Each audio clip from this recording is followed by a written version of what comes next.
apartment 5B.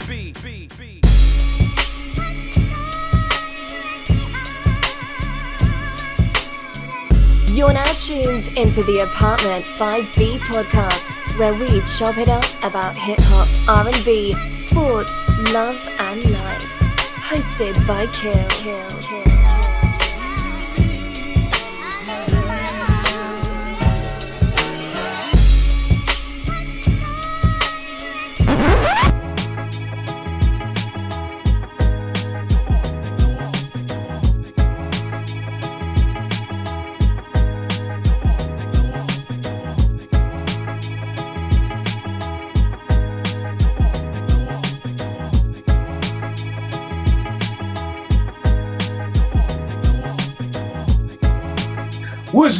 What's good? You are to Apartment 5B podcast hosted by your man Kill. I got my squad with me in effect today. First time on the show. She chopped it up with me and Yao on the Off the Top podcast. First time with Apartment 5B. Tosh, what's going on, miss? You know I'm outside. Regular shit. I'm actually in the Bronx right now in my childhood bedroom. So I'm giving y'all all my authentic experience. There you go. Right there. That's exactly what we need to hear. My man Penny. What's going on, Penny? My brother. What's good, brother? What up, everybody? Good to be here. No doubt. Good to have you. Yao G's, one of the dopest, nicest MCs that I know walking the planet Earth. And I'm not just saying that because you're my man. It's actual facts. I don't even do that.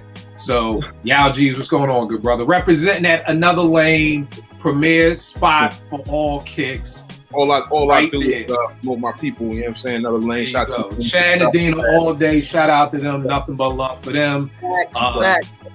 They made me a model. I was just about to say, Tosh, I see you on your modeling tip now in the park. What's good with that? Where did that happen from? Shout out to Yao for the plug. We did that at the Rucker. Dope, very dope. My man Eddie, my brother Eddie from Brooklyn in LA. What's going on, good brother?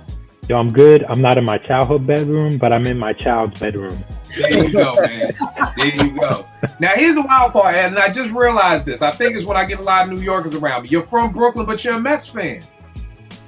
Yeah. I'm a Mets fan too, Eddie. I love you. And I'm from the Bronx. You're from the Bronx. How does that happen? That's crazy. I mean, you know what it is, though? And I could guess. It's, depending how old you are, like, the Mets were popping like the early to mid 80s. So like 86, we won the chip, right? And the Yankees were bad back then.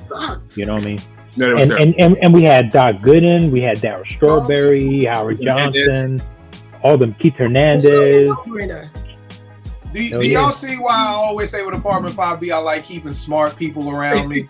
Gotcha.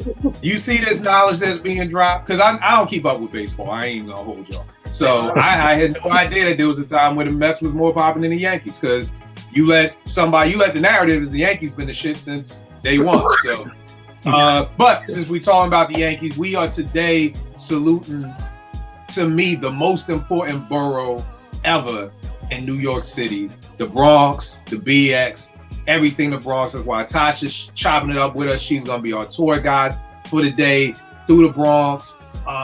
We're talking our top 5 MCs, top 5 albums, producers, slept on MCs. And there's some questions I have about the Bronx that I don't know the answers to. And I'm hoping with this brain trust I have right there, we can figure out what kind of went on. But the first thing, here's the wild part about the Bronx to me. As you brought up a good point about age. Because when I was talking to one of my young boys, he was like, yo, how's the Bronx the most important borough? And I'm like, nigga, hip hop was born here. You know what I mean? Like, we could just start and stop with that right there. That to me is, I don't care if no other MC ever came out the Bronx. That's the answer. Yeah, like after work, like that's it. Like there's nothing without the Bronx. We don't have Common without Melly Mel. We don't have none of this shit without the Bronx. Like it's exactly. You know what I mean? But I understood his point because post 90, the Bronx was quiet. It's like the Mets. It's literally like the Mets. Exactly. Yeah, it's like and I got to figure out why. That's one of the things we're gonna try and figure out. But yo, tell me this. Tosh, you're from the Bronx. When did you realize you're from the birthplace of hip hop? Like, when did that come together? What age did that hit for you? When did you realize, like? I don't think I ever not knew, because I grew up in the video music box era. So, like, we ran home from school to go watch video music box. Like, the same people that I could see rapping on, like, the basketball courts at the tournaments. My father was a ball player. Like, my whole family's ball players. So I was at every tournament all the time. So the same people I would see rapping at the game, I would see getting interviewed, you know, or I see they little show, whatever, on video music box. I don't think I ever not knew. I think, you know, as I got older and learned more about music, I had just a better understanding of just how pivotal their role was. But I don't think I ever existed in a space where I didn't know that, but for the Bronx, this rap shit wouldn't be going on. Right. That's dope. That's dope. Pause. I feel you. For me, the first time I put the two things together was Curtis Blow's 12-inch AJ Scratch. And he sets it off. And we always talk about how an MC sets his rhymes off. And Curtis starts it off with, up in the Bronx where the people are fresh. That's all I had to hear. You know what I mean? There was one DJ that had to pass the test. He's down by law, now he's ready to play. That's right, Charles' name is AJ. You know what I mean? And so for me, and this had to be 83, I'm 9.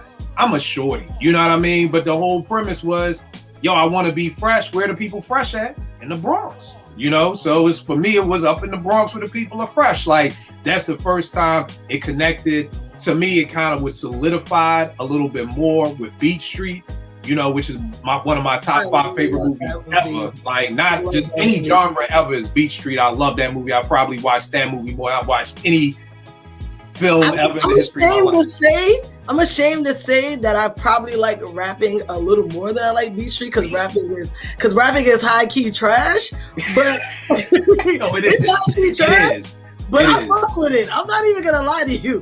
I do fuck with it. I think it's because I watched it so much with my little sister at the time, because she was really into it, and then it just became a thing for me. But only like a smidget. A smidget. Nobody shooting it like that much. Right.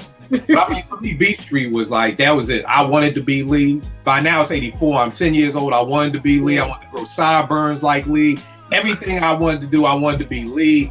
And that part where they find the boy in the basement, he's like, yo, I came to New York. And they like, this ain't New York City, this the Bronx. This the Bronx. You know what I mean? And it was like, that was it. And then the third, the icing on the cake, BDP South Bronx. I mean, that was just it, right? Like, that was the eclipse of when you knew the Bronx was the shit right there. It was with BDP South Bronx. I spent every summer in Brooklyn, and I'm in Brooklyn screaming the South Bronx like I was in the You're South a good Bronx. man. A good man. Hey, just that's my thing. Penny, what my about mom you? is from Brooklyn. She doesn't Oh, claim. word? Yeah, but if you ask her, She's from the Bronx? Yeah, she tell you, but she not. She from Brownsville. She hood. Yeah.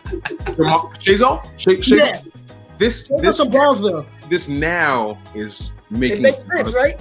It making a lot of sense. There's a whole nother Brownsville ain't even Brooklyn. Like, you know how we just said the New York Bronx, like Brownsville ain't even Brooklyn. Like, that's a mentality and a planet all to itself. Like, but Kill, if you ever met, and I hope you get the chance to meet the great Shazo, who is Tasha's mom, bruh. When hearing this right now, I'm actually getting chills. So I can't wait till my wife wakes up to tell her. It all makes sense. It all makes sense. It's like I said, it's a whole nother mentality. Mike Tyson, MOP, it's a whole nother world over there. It don't even. That is her. Here's the wild thing. We gotta get back on topic, but the wild thing about Brownsville, MOP is the only hip hop group to never be dissed by anybody. Nobody. I wonder why. There's a reason. They were on Rockefeller. They was down with they've been down with so many. They was down with G Unit. Nobody, you have never heard a human being and think about saying something bad about 20 shots. Because first of all, they're dead nice. It will smoke you it will smoke you. And, once you add the Brownsville component of it, as far as who they're linked up with, you just don't want to. That's like Charles Barkley be saying. Some people you just don't want to fuck with. Like them over there. Let them be over there. You know what I mean? Right. And just be nice, be cordial when you see them. Yeah. So that's MOP Brownsville. Penny, what about you? When did you put 2 and 2 together with the Bronx? Now you're from LA. You live in New York now. When did you put the 2 together? Well, growing up in LA, so to me, I think the first thing obviously was graffiti. Well, obviously, you know this because I was a writer for many, and that was the first thing that I mean, other than dancing, b-boying, that was the first thing that I was really into. And you said Beat Street, Wild Style, and Style Wars. Those three movies, I mean, almost entirely featured people from the Bronx, the writers, the rappers, the dancers, Rocksteady, everybody. Desi Dez with the 40-minute song, K Slay in it, to me it was a graffiti connection, but you know what, something I put together later, but still when I was a teen, was the Wild Style soundtrack, the South Bronx, the music to the interlude to the Genesis.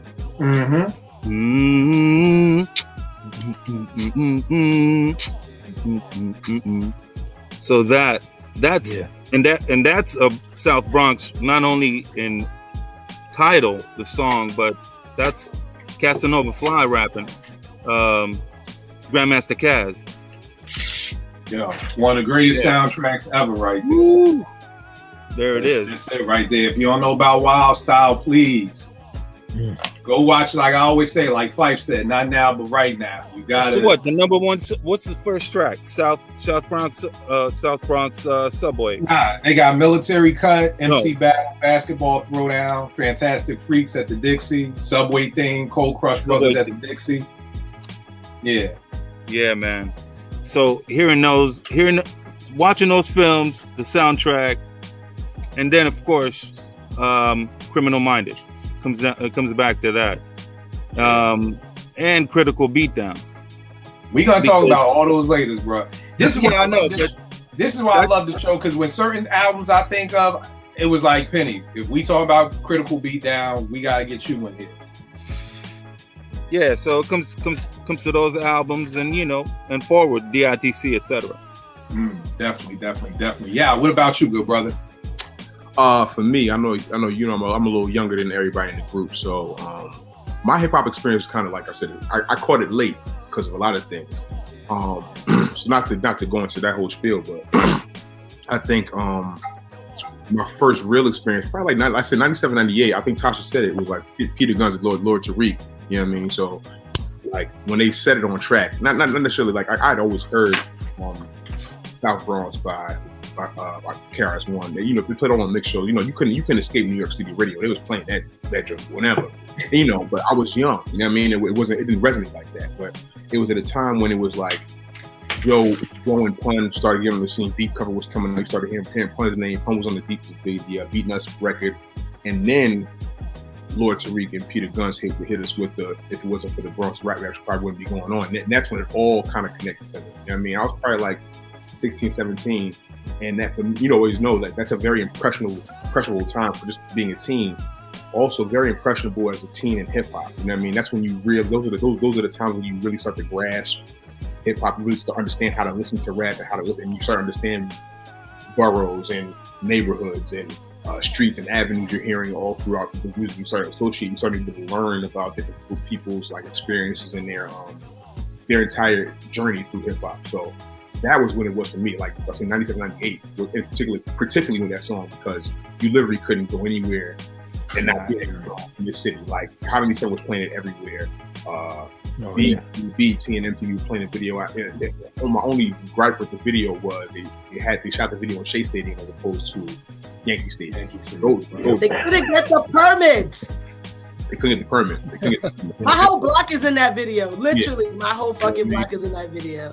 So me and Peter went to the same Boys and Girls Club, but niggas couldn't get the permits. Yankee Stadium wasn't with the shits. They were not. Those were Steinbrenner days too. Now tell me this, Tosh. How does that make you feel? Do they need to even do it in Shea Stadium, or do you do? I know, like for instance, with Philly, we used to get mad all the time when the Roots wouldn't shoot their videos in Philly. You know what I mean? So I feel you, but let me ask you this: do we not all still love A Bronx Tale, even though they shot it in Astoria? I didn't fucking know that they shot in Astoria until this year. I just found out it was shot in Queens. I had no idea. Real ones knew and we weren't mad. The shit is a great movie. We moved on. Like the video wasn't gonna look any different if they shot it in Yankee Stadium to keep it a buck. Honestly, they could have shot that shit on the block or in Crotona. It was gonna have this. I mean, the thing about it is like the deep hip hop sports heads, you know, they knew. I think the majority of people were just like into the song and the vibe of the video, so they might not have realized it at the time. But people who are into sports and into rap were like, "Yo, I couldn't shoot at the stadium." But then you once you understand like and how New York City worked, and also like at the time, Yankees were winning. You know what I mean? And to associate that with hip hop at the time, and you know, niggas talking all type of greasy shit on the record. I'm not sure if the Yankees were with that at the time, so I understood back then. But you know, they're never with that. Makes sense. Eddie, you're from Brooklyn. When did you put the two together of the Bronx and hip hop? Probably. I mean, I had pieces. I had pieces from the flicks, from the music.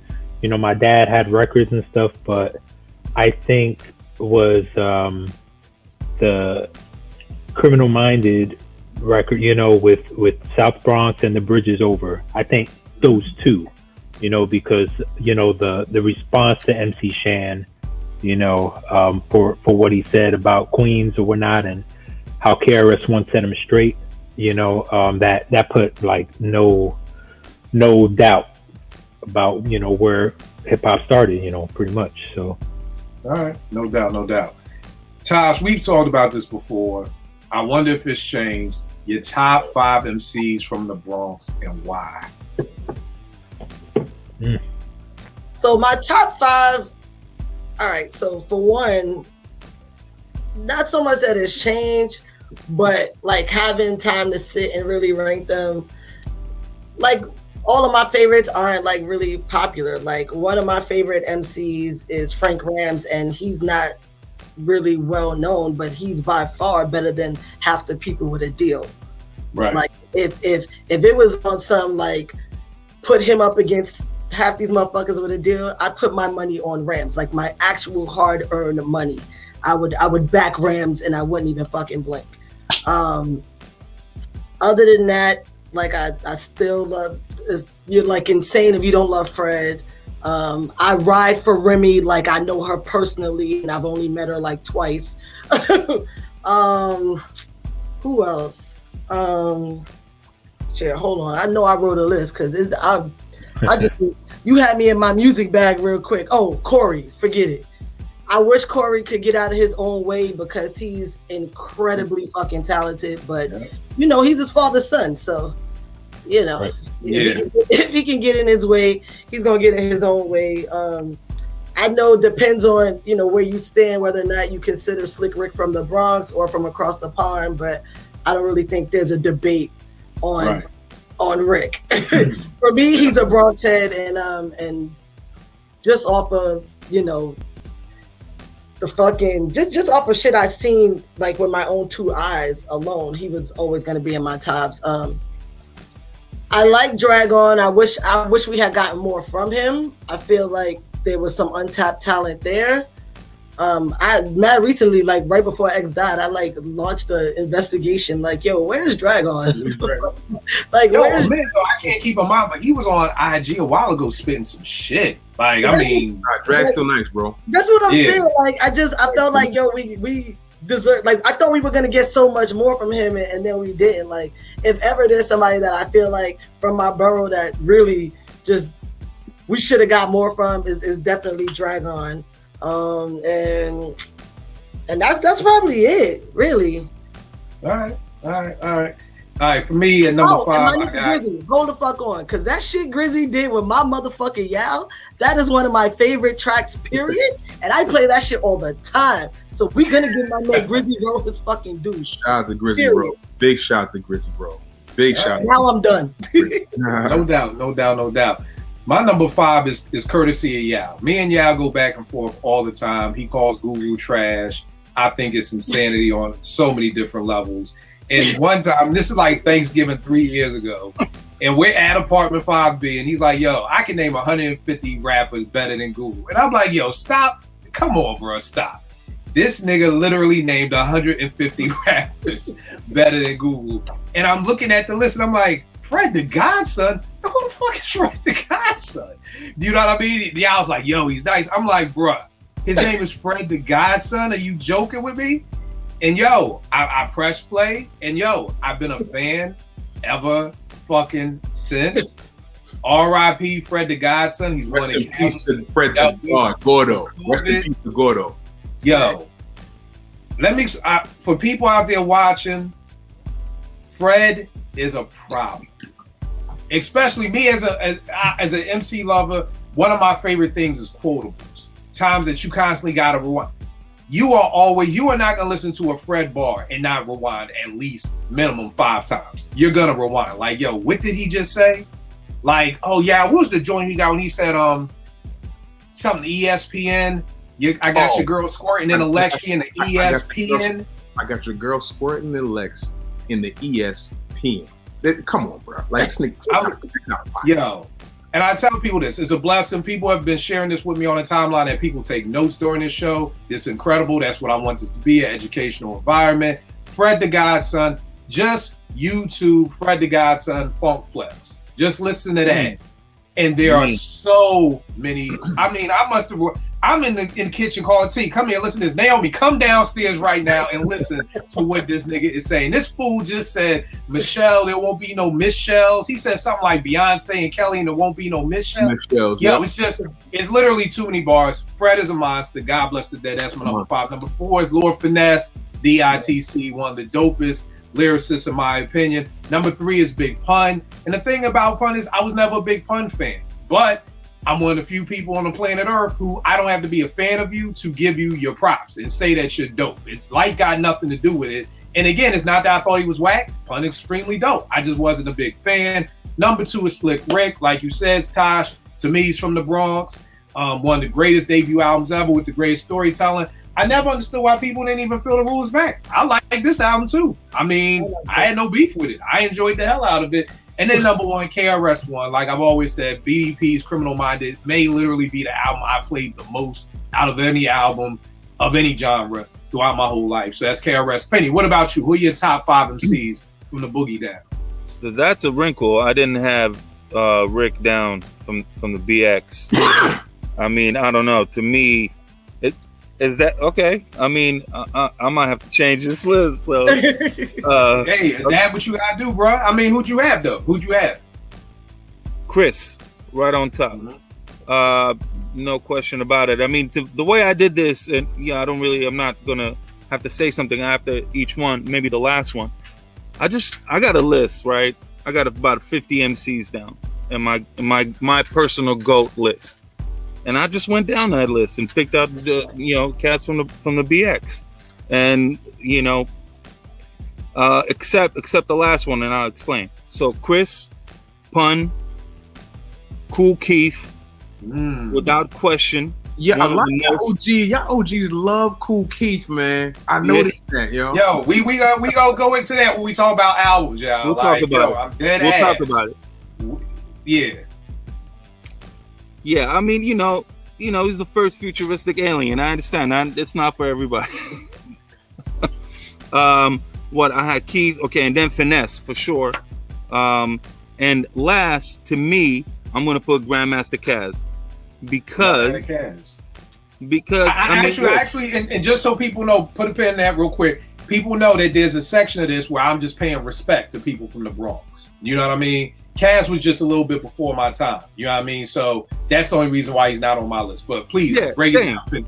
This is why I'm going to explain it, because he's before my time too. I mean, with the exception of, the soundtrack we talked about. Fresh, Wild, Flying Bold. Coke Rush was, I remember that record. So yeah, it was before my time. I had to go back to those freestyles on YouTube But to me, just there's one song that maybe we don't bring it up like that, but I mean, if you really want to talk about from the beginning of hip hop and what's known, Rapper's Delight is a Casanova Fly song. That's his song. He wrote it. Right. So, I mean, if we want to talk about the first fucking rap song that most motherfuckers heard, that's this dude. And I mean, I'll just say this. We commemorate inventors that invent dope shit all the time, right? And forever. It could be one thing that they invented or, the great ones, and we do it properly. But I don't think we really do that in hip hop. And to me, I view it in this way. And that's what, and it's something that I apply when I'm, personally ranking an MC, right? I also look at the peaks that they reached, right? And the environment that they did it in. Because that means something, That's fair. Right. Because I just said this the other day about Kane.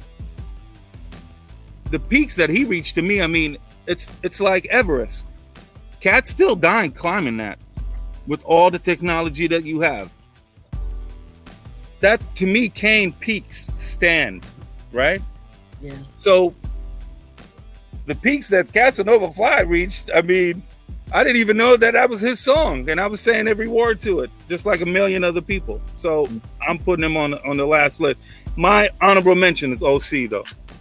Ooh, that's I'm so fucking confused. Where the fuck is OC from? Because he's on Brooklyn Dodgers. He shouts out Queens. Now he's not from the Bronx. I did not know OC to be from the Bronx. I listen. Yeah, he's I'm on always Brooklyn Dodgers. telling you on my Bronx experience. So My mistake. Learn me something. And my fault, Penny. It's the only reason why I say that is because niggas from Queens be claiming OC, people from Brooklyn be claiming OC. I'm like, this could be a DITC thing that I'm doing in my mind. Like, I don't think DITC was even really about the borough. The only exception was Big L. Yeah, but I mean, but I didn't know OC OC definitely wasn't not from. the That's Bronx. I stand corrected, so forget my honorable mention. Nah, it's all good. It's all good. Moving on. Well, it's funny because like what Kill was saying, like when we did the Queen show, someone mentioned OC, I believe. On that one. OC is one of those people. I think he OC just is all borough. OC just floats because my niggas from Queens was like, yo, back in the 90s, he be in the Queens Club screaming out Queens. And then Brooklyn dudes is like, nah, he on Brooklyn Dodgers. Back in the day, that was the way to stay safe, though. Right. Look, to be fair, man, I identify, man. I'm a dude from the Middle East that grew up in LA and live in New York for 20 years. So I identify. Like, people don't know where the fuck I'm from.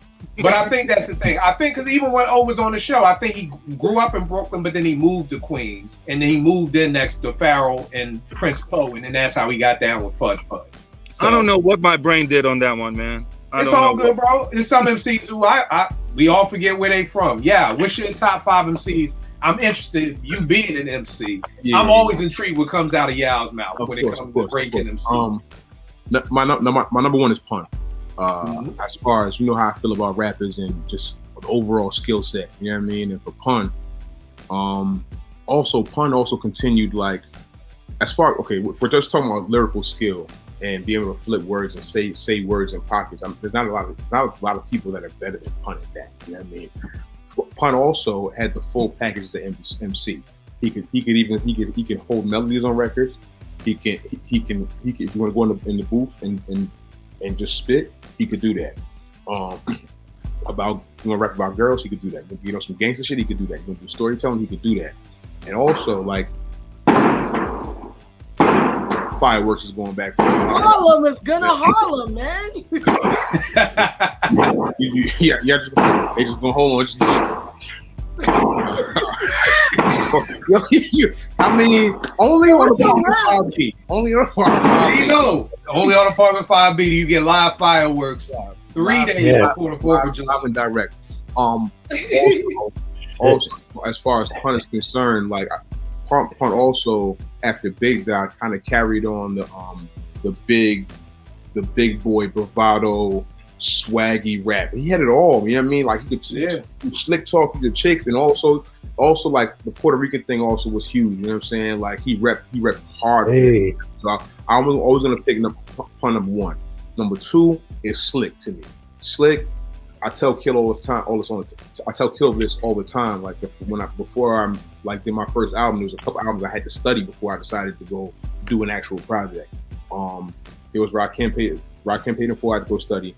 I had to go study I studied Big's Life and Death, and I studied Slick because I wanted to learn how to tell stories. And I feel like the Adventures, Great Adventures of Slick Rick is one of the greatest albums I've ever heard in my life. Like I literally played that for like 3 weeks straight in my car. I used to be coming into work, people were like, yo, what you playing this old school shit for? And I was like, yo, just stay with me. You know what I mean? Like, if you're not banging with me right now, you're not banging with me. But I'm on this Slick wave right now, and it was speaking to me. A lot of the songs that Slick put on that album sound like they were made yesterday. If we're keeping it tall, you know what I mean? Like Children's Story sound like it was made yesterday. That shit still resonates. You know what I mean? To this day, 35 years later, whatever. So, my number 3 is gonna be Joe. Tell me this, y'all. Before you move forward, what would you say is the nugget you took away from Slick Rick? What's the nugget you studying that? What'd you take away from Rick? When you tell stories, you always got to revert back to things that you said before and make them something. Like, tell the whole story. Like, I can't even get into it right now because I haven't thought of the bars. But you just listen to Children's Story and how the story keeps evolving and you follow. You have to keep following the story. And it also just taught me to like trust the next line, trust the story, trust that it's gonna be there. Because if you just look in succession, like, dope man, something who don't know the meaning of water, no soap. That's very vivid. You know what I mean? You got to give people pictures. You know what I mean? That's what I learned from Slick. You know what I mean? Like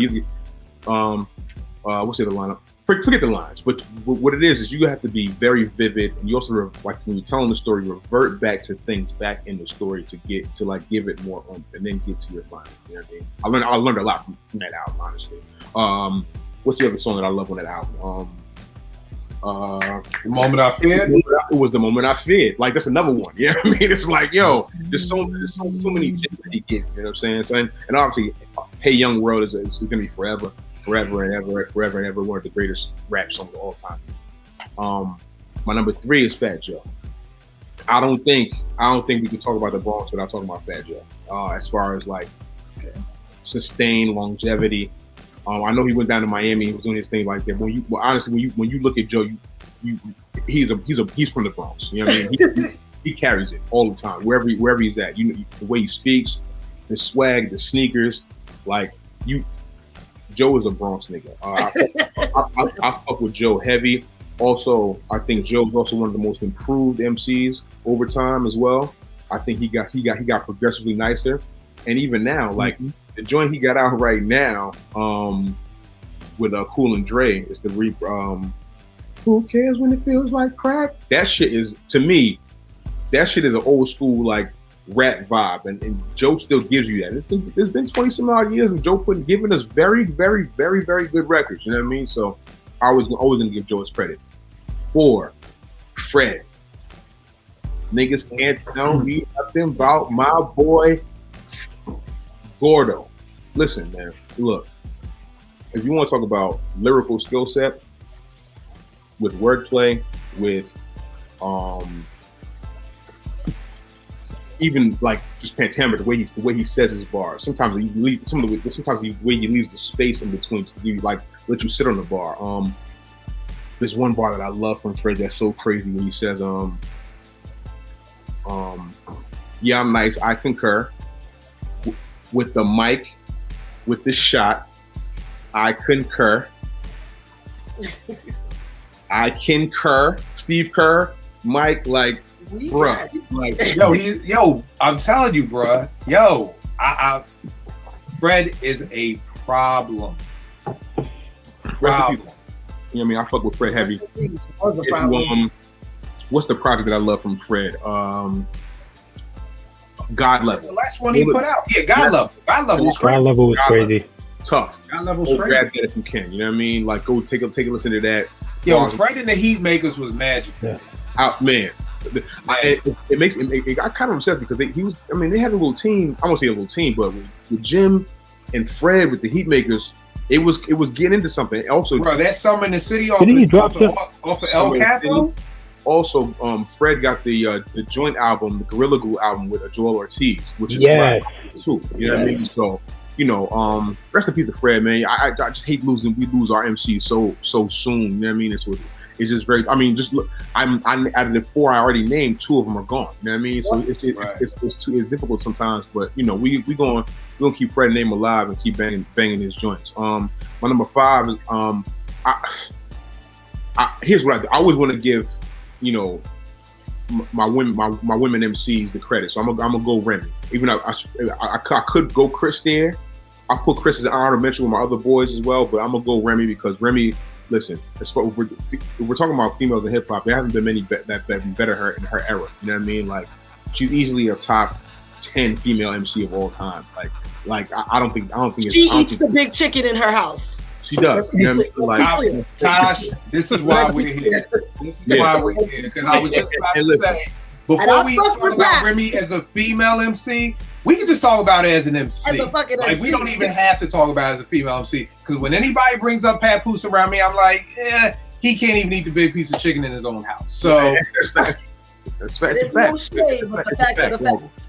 If we're keeping it tall, like Remy, the thing, what she's done in her career, even her brother bounced back from jail. Because listen, bouncing back from a jail sentence and coming back into music, it's not. I'm just talking about just from anything you take a long period of time away from. Like, she even I remember when she first came back, she just sounded so dated because she hadn't been in the mode of making music. Until Nicki pissed her off, and that was all she needed. She got back, and that's sometimes you need a little push. So sometimes you need to be shoved.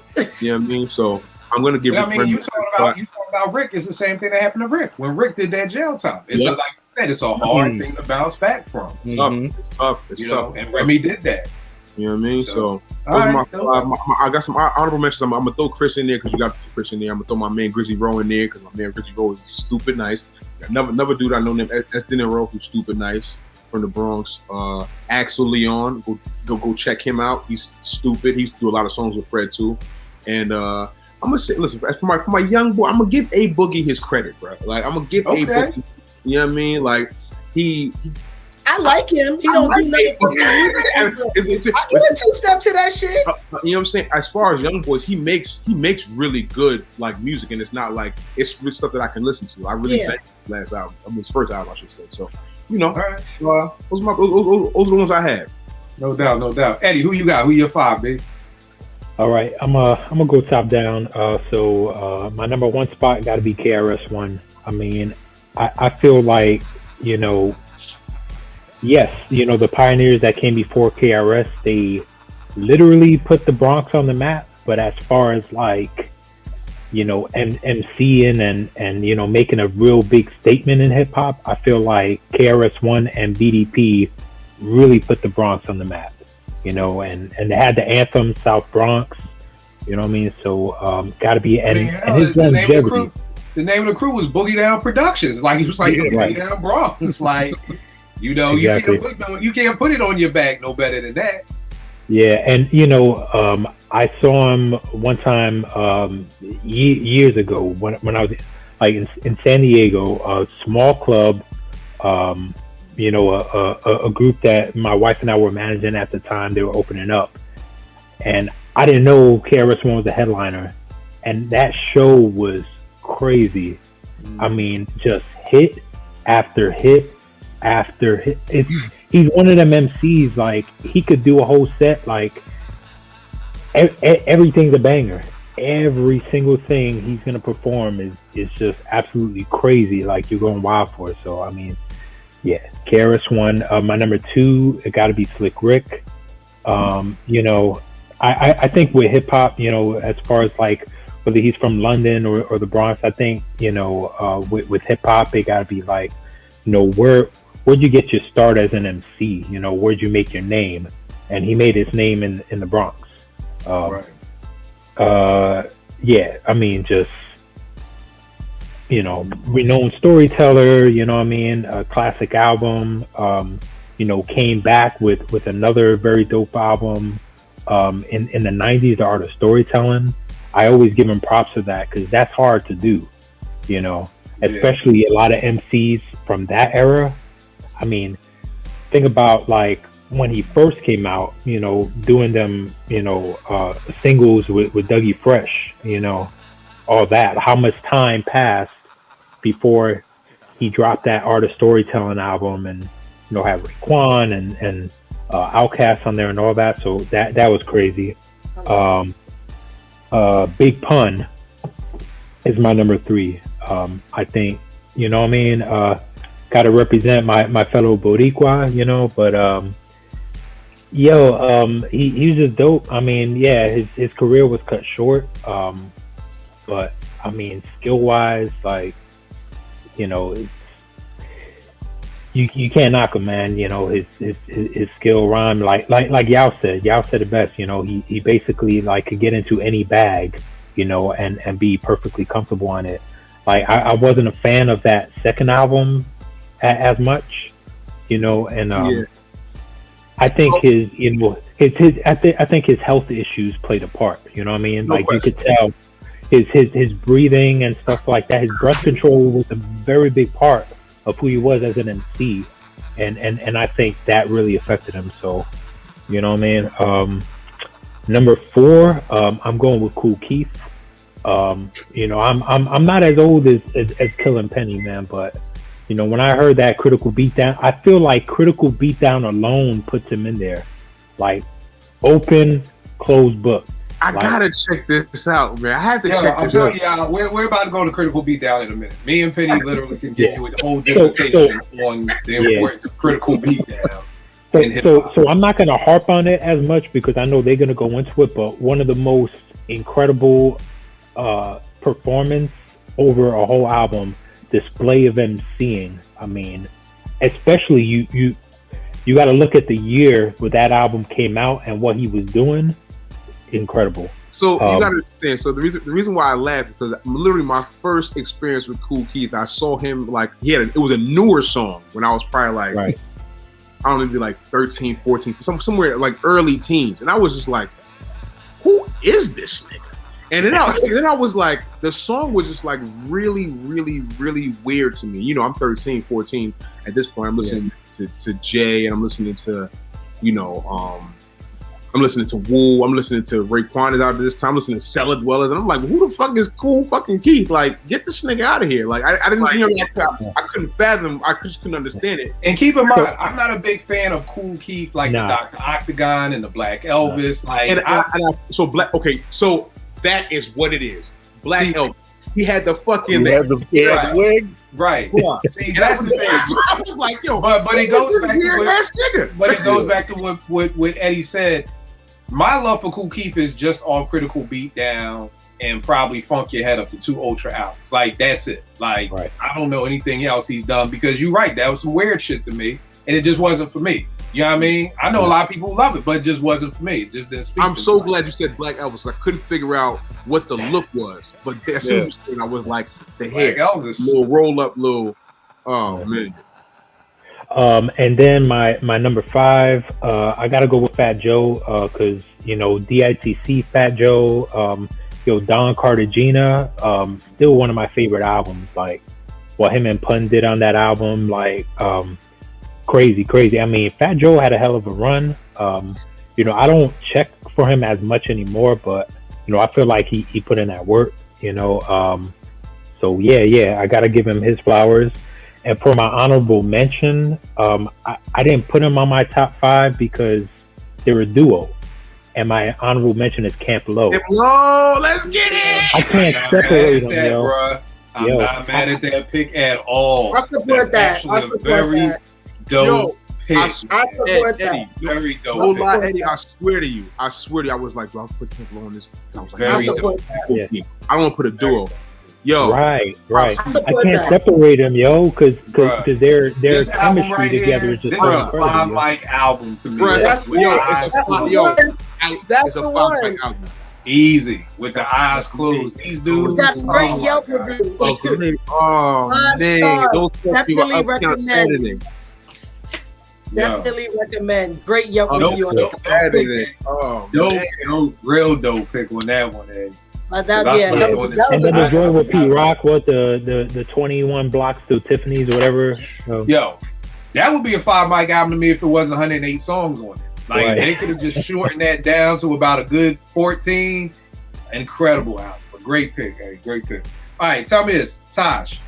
top 5 albums out the Bronx. What are your favorite albums from those MCs? If they're the same as the MCs you named, or what albums do you just love from the Bronx? All right. Shamefully, and I say shamefully just because a part of me knows this album isn't that great. Yeah, you know what she gonna say? I don't know. I don't know where she's going. No idea. He has no idea. You know what? We'll just save that as an honorable mention. No, we gotta wait now. We'll say that. Capital Punishment, Pun's first album is a banger. It's not up for fucking discussion.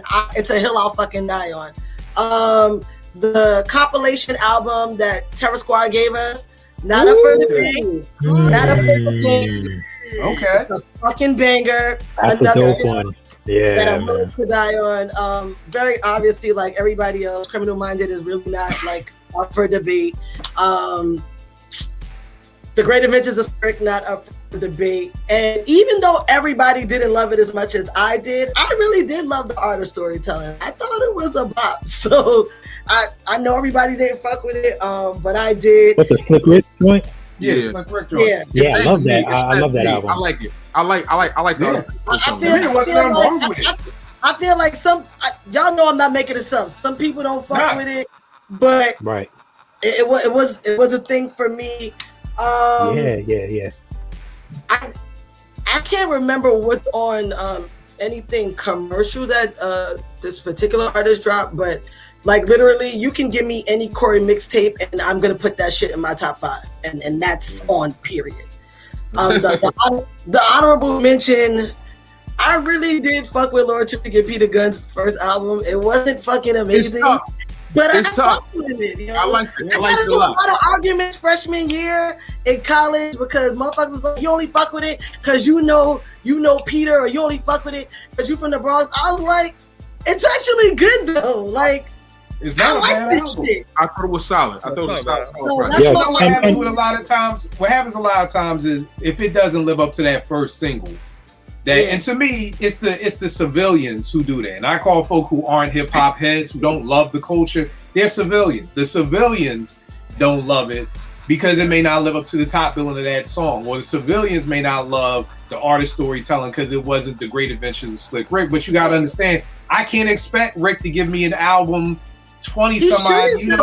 But this is the thing, and like because I'm a huge Jay-Z fan, I probably had this argument more than anybody in this room because I am a Jay-Z stan. Motherfuckers want you to be the same person you were like when you came out. Why do I want? I could have that album already. I don't need to hear that shit again. To quote Hova, loiterers should be arrested. Keep it fucking moving. Like if you're in a different place in your life, your bar should be different. If you a grown ass man with a family and you still spitting to me about being in the club and holding your dick in the hallway, my God, I'm not gonna buy this album. I'm not. Because also I'm not that person anymore. I've grown. I expect that the artist has grown. So if we're not growing, tangentially, my money's staying in my pocket. Respectfully. Right. Nah. I figure I was just listening to King Disease, and I love when Nas says play the clue tapes for old verses. You know what I mean? If that's play the clue tape for old verses. When Jay said you want my old shit, buy my old album. The content is already there. But for me, just make whatever you make. If you want to stay in that same bag, just let it be dope. It's good. Just let it be dope. That's all I ask. You know what I mean? A great example is Pusha T. Push. He's probably the best he's ever been. He's still selling drugs though, so I don't think that he's not talking about relevant shit. Okay, but even people with more variety. I'll give you another example. Jim Jones. And I don't really fuck with Jimmy. Really funny because I was literally listening to Nocturnal today just because I like that track with him, Meek, and Fred. But I don't really fuck with Jimmy the rapper. I'm really into Jimmy the personality. I'm not really into Jimmy the rapper. I haven't been for a long time. He wins the award for me, most improved rapper of all time. I don't disagree. I don't think all time is aggressive, but definitely improved. Severely improved. I said this on the timeline, and I got a lot of feedback that's like, come on, Kill, Jimmy ain't writing the bars. So Is it most improved rapper or ghost written rapper? Maybe That's it's why most with Joe- improved delivery. Maybe it's most improved delivery. I don't know. Okay. Here's the thing. I didn't use to. That's The reason why I say when El Capo came out, I love El Capo. Yeah. El Capo is crazy. That's the thing. So let me ask you this. In 2004, did you think Jim Jones would be the best rapper in New York City at any point in life? Because he is. He is now. Did you move? Yeah, did you move? Listen. Did you move? Touche. Okay, then. Oh, I just want to check the address. Let me go a little further. So as far as rappers who are signed in the limelight, I mean, he's put out better projects than Fab. I don't count the OGs because the OG like Jay and Nas are on a different plateau. They're in their own lane. But as far as rappers, like he's better than Jada. He's put out better projects than Jada, no question. I'll stand on it. And listen, if we're keeping and what I realized, and listen, this is no slight at Jada. I realized on Jada's birthday that Jadakiss is probably my like third or fourth favorite rapper of all time. I realized that because I didn't like as time went on, I didn't realize how many bars and how many verses I knew word for word from Kiss until his birthday, and I ran through like a lot of his catalog, and I was like, I know these. I went on a 2-mile run. I was rapping these shits, like I hadn't heard them in like years. You know what I mean? So like, but you feel like finished product, Jim has put out better work. No question about it. To me, no question about it. Okay, no question. And the great point is that it's almost two totally different things because I'll take Styles over Jada because I think making a project, and yeah, I mean, you always talk about is the difference between a playground and one nigga and a nigga who makes it in the league. You know what I mean? It's no knock on the and one niggas. These niggas can play. Yeah. But can you put that whole product, can you put all that talent together to go out here and win games? Yeah, and win games. You know what I mean? So big difference. All right. Shit. I don't even know. Where did we leave off at? I just we had albums right now. I think Tasha just did her albums. I just gave y'all my 5, so I guess you like it. To me, I got again Slick Rick, Great Adventures. Like everybody said, one of the greatest albums ever. I'm going with DITC, Runaway Slave, Showbiz and AG. One of my favorite, another one of my favorites. We're gonna keep it with DITC with Diamond D, Stunts, Blunts, and Hip Hop. Love this album to death. People don't talk about this album enough. Another 5 mic album to me. We'll go with Criminal Minded, top 10 favorite hip hop album ever. But yo, it all starts and begins with this shit right here. Ultramagnetic, Critical, Beat Down. This is how I met Penny, because it was just, I don't think I've ever met anybody in 47 years of walking this earth who loves this album as much as me and Penny do. Gal, Kool Keith literally is from the future. Bro, the way he was rhyming on this album, nobody, when people, and I get it, we got to give it, here's my problem with hip hop and sometimes music, and I don't know about any other culture, but with black music, I feel like there's only room for one. So it's like we just give it to Rakim. Rakim is the one MC who changed the whole game, and that's not the right narrative because KRS was kicking on Criminal Minded, nobody was rapping like that. What Kool Keith was doing on this, yo, Penny, what is the joint? I got it like that. I want it like that. I have it like that. Nas sampled it for so you whack MCs who go on the mic and blow on the mic. Yo, there was not a human being on the planet Earth rapping like Kool Keith at this time when this dropped in 88, but the single started in 86. Funky. I mean, give the drummer some. Like the way he was rhyming was just futuristic, like, and it wasn't a Black Elvis like futuristic weirdo type shit. It was futuristic, crazy like this, Kool Keith co-housing things. There's so much stuff on this album. As an MC, the way he was putting sentences together, right? It wasn't never done at the time, right? Okay. So Carrie, I just downloaded it. I'm gonna tap in because this is listen, me and Killer and I always do this. When I tell Killer, like, yo, you got to go tap in, he tap in. Like, but this is what I would say. Now, this is why I started telling my young boys, listen to some other hip hop from that era first. Like, just don't tap in. Like, you can't come in from just listening to a new album you can't come in from listening to J. Cole and then go straight into Ultra. I'm just saying. For me, I listen to Rakim and I listen to Kane, and I listen. Right, but I'm just saying. I'm familiar with the era. Yeah, some other stuff around first, like before you just dive in. Like the year was '88. It's kind of like throw in some other Saj. Throw in some Run DMC and play radio, and then go into Ultra, and then you'll be able to kind of get in that mindset of, yo, this dude was really ahead of his fucking time. Like Penny, I tag off to you, my partner. What's your top 5? I know Critical's in there, so. Well, shit, we got the same 5, man.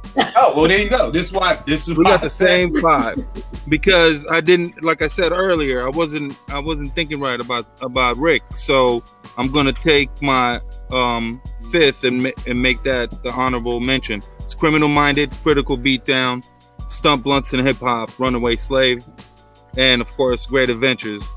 Honorable mention by all means necessary, and Return of the Boom Bap. I think I consider that a Bronx album.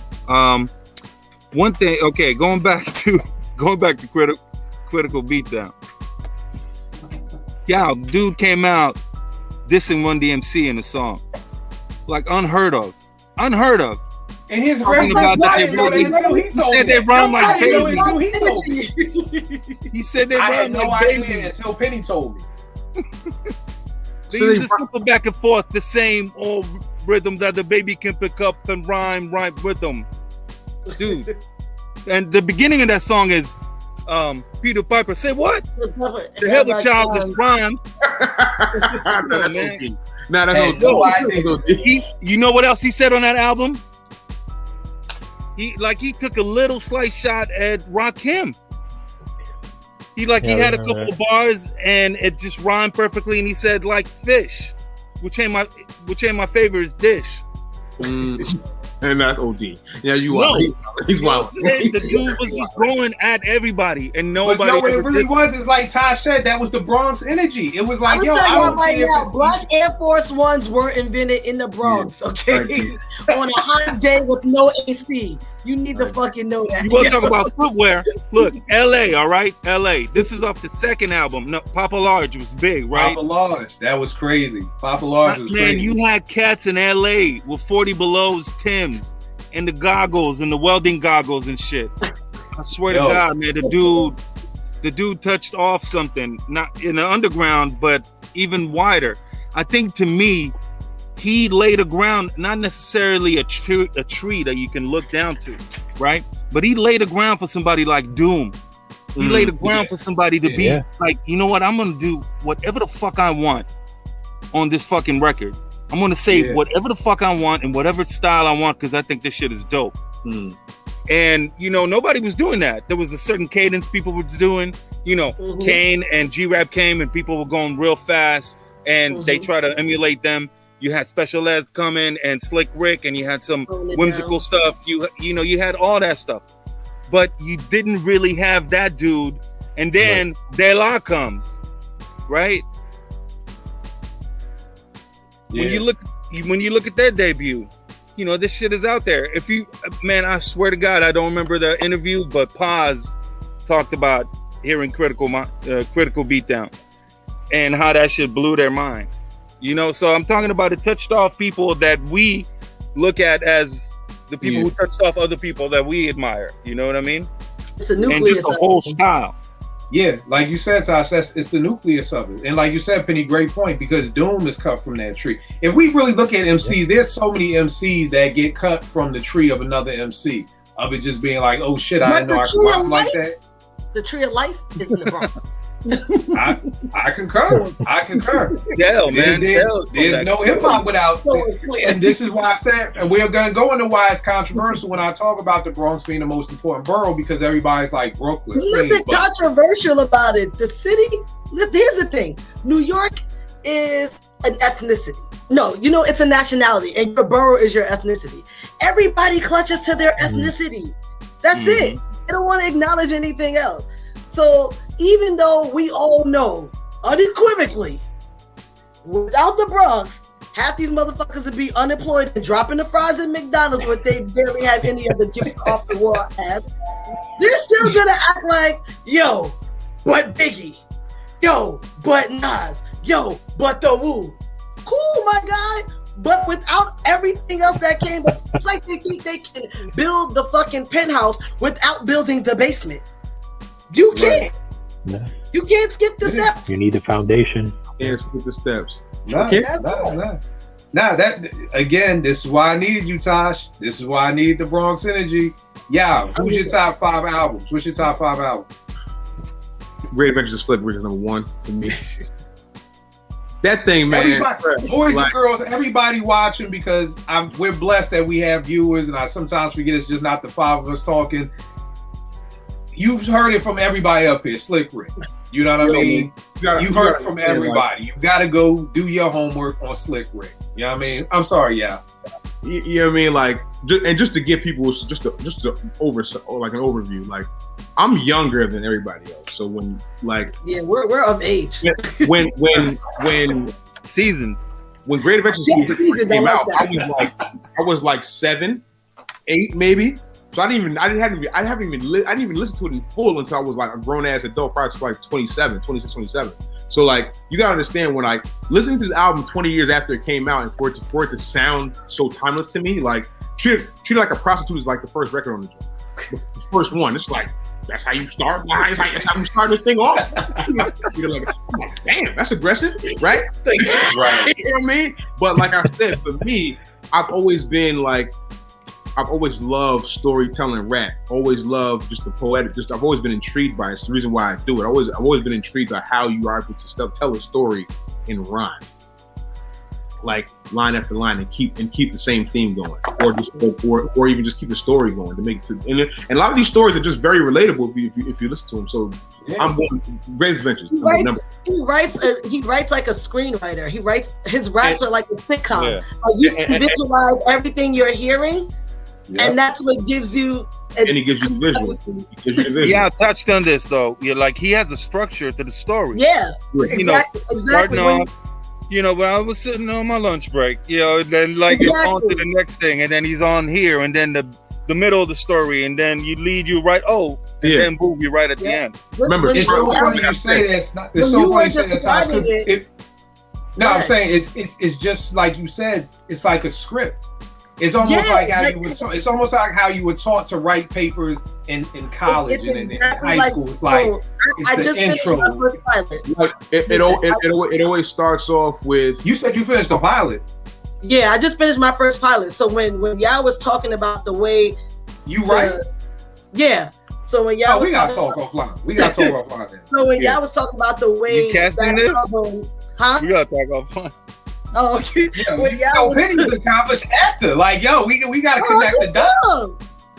We gotta connect the dots. Yeah.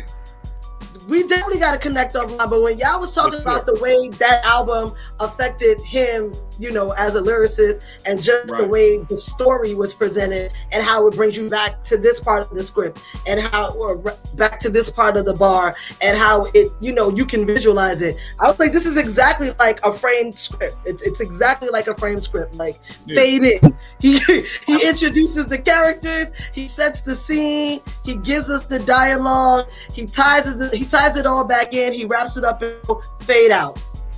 Yeah. And he always like, they always say, like, when you start out a story, you always want to give people like what you're doing, where, and when. You know what I mean? It's always like it's once upon a time, not long ago, like that. Right. Automatically, you're like, okay, you know what I'm saying? Like, right. That's what Slick does. You know what I mean? Like all through that album. So I mean, MCs, I know y'all far removed, but if you want to do a history lesson, it's a good lesson. Seriously.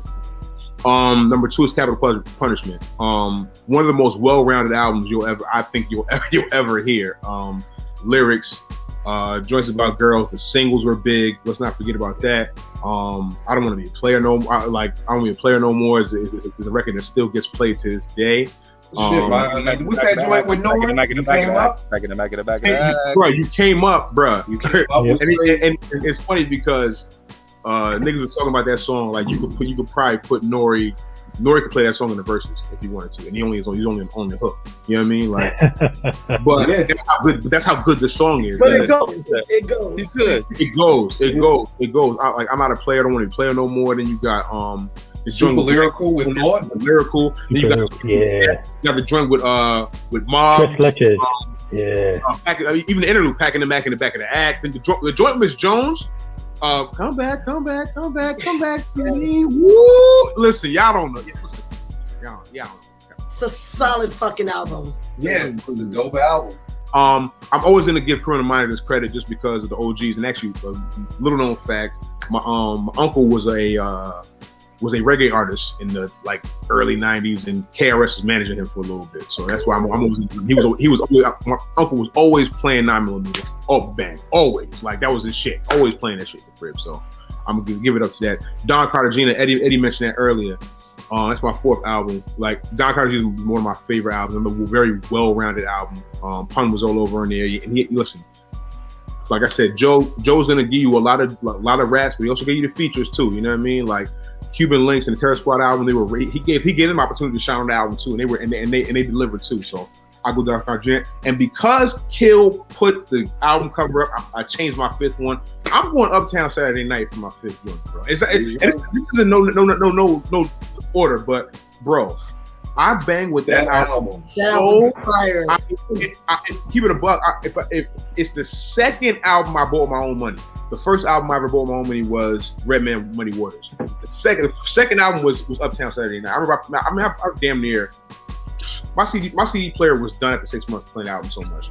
Dead ass. You know what I mean? Like, obviously the big single. You know what I mean? Lucchini is a record that's dog. If you watch the Phoenix Suns games, they play Lucchini like 2 or 3 times every game now to this day. Like right now, you know what I mean? Lucchini is one of the greatest singles. I always tell people, if I'm with you and you don't get hyped when Lucchini come on you to face, right, I don't trust you. Like, I don't trust you. You don't have a choice. You don't have a choice when that song come on. You don't have a choice. You gotta rock with it.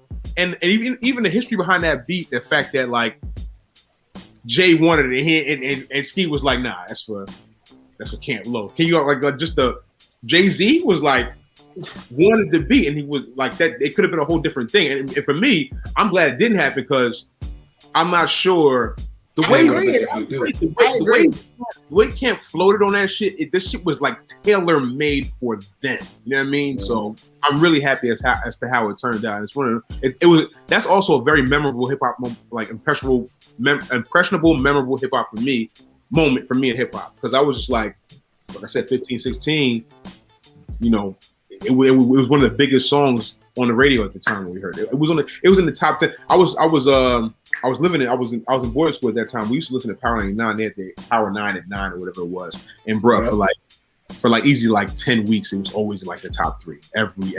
You know what I mean? So those are my 5. I feel you. Eddie, what you got for your top 5, bro? All right. I got to start with Criminal Minded, just iconic. Great Adventures of Slick Rick. I feel like those 2 are right up there where they should be.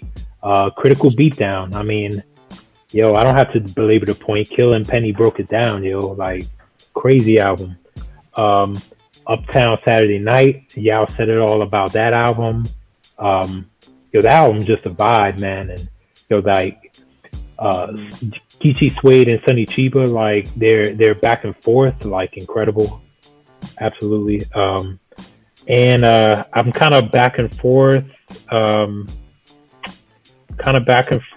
my last 2, but I might go with Capital Punishment on this one.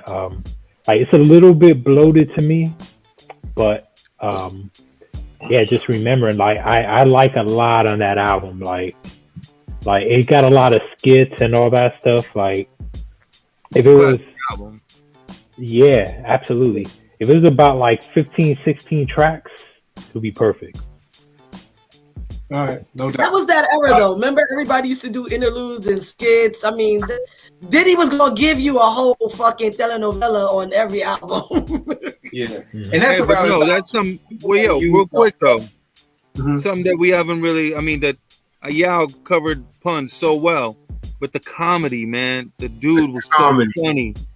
This fucking guy, man. I mean, just the story. I mean, even when you hear Nori talk about stories, anybody telling stories about pun, that shit is hysterical. Yeah. But another thing about the comedy in his writing. is the stories of how many guns this nigga owned. Like, like I'm just hearing the stories of this. Allegedly. About him walking. No. This is Prodigy told it. The Prodigy story. Hold on, Tosh. Prodigy story is crazy. About Pun. He said, "Yo, they were meeting before a show. Told Prodigy come to the crib, come chill at the crib, come to the crib before we go to the show." Said he walked in the crib. There's about 20, 25 niggas in there. Everybody dressed in all black in Pun crib. Pun said, "Yo, P, nigga right next to you, he got a burn.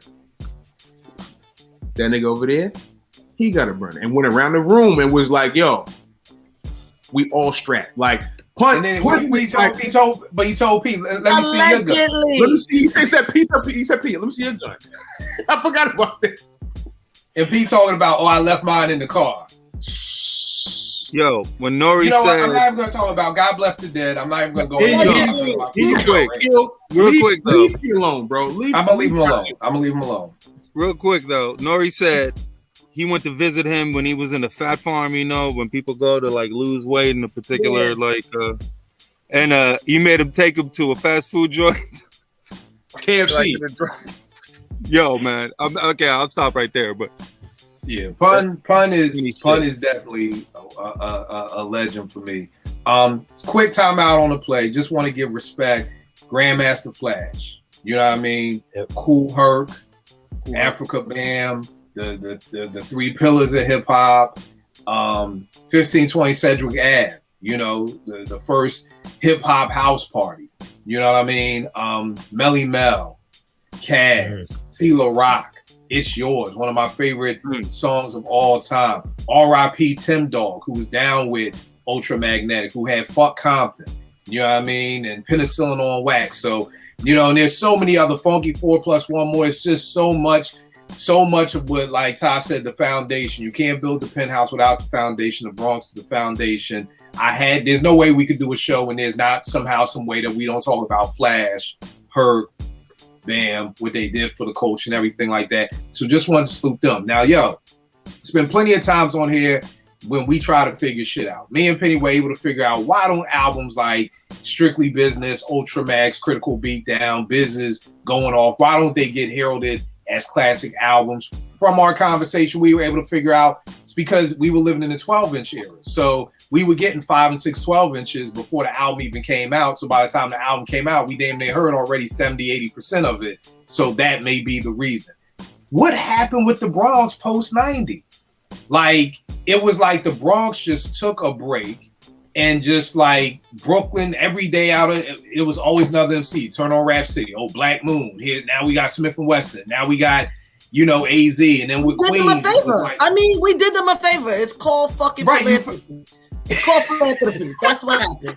We took a break. We gave these bastards an opportunity. We're glad they used it well.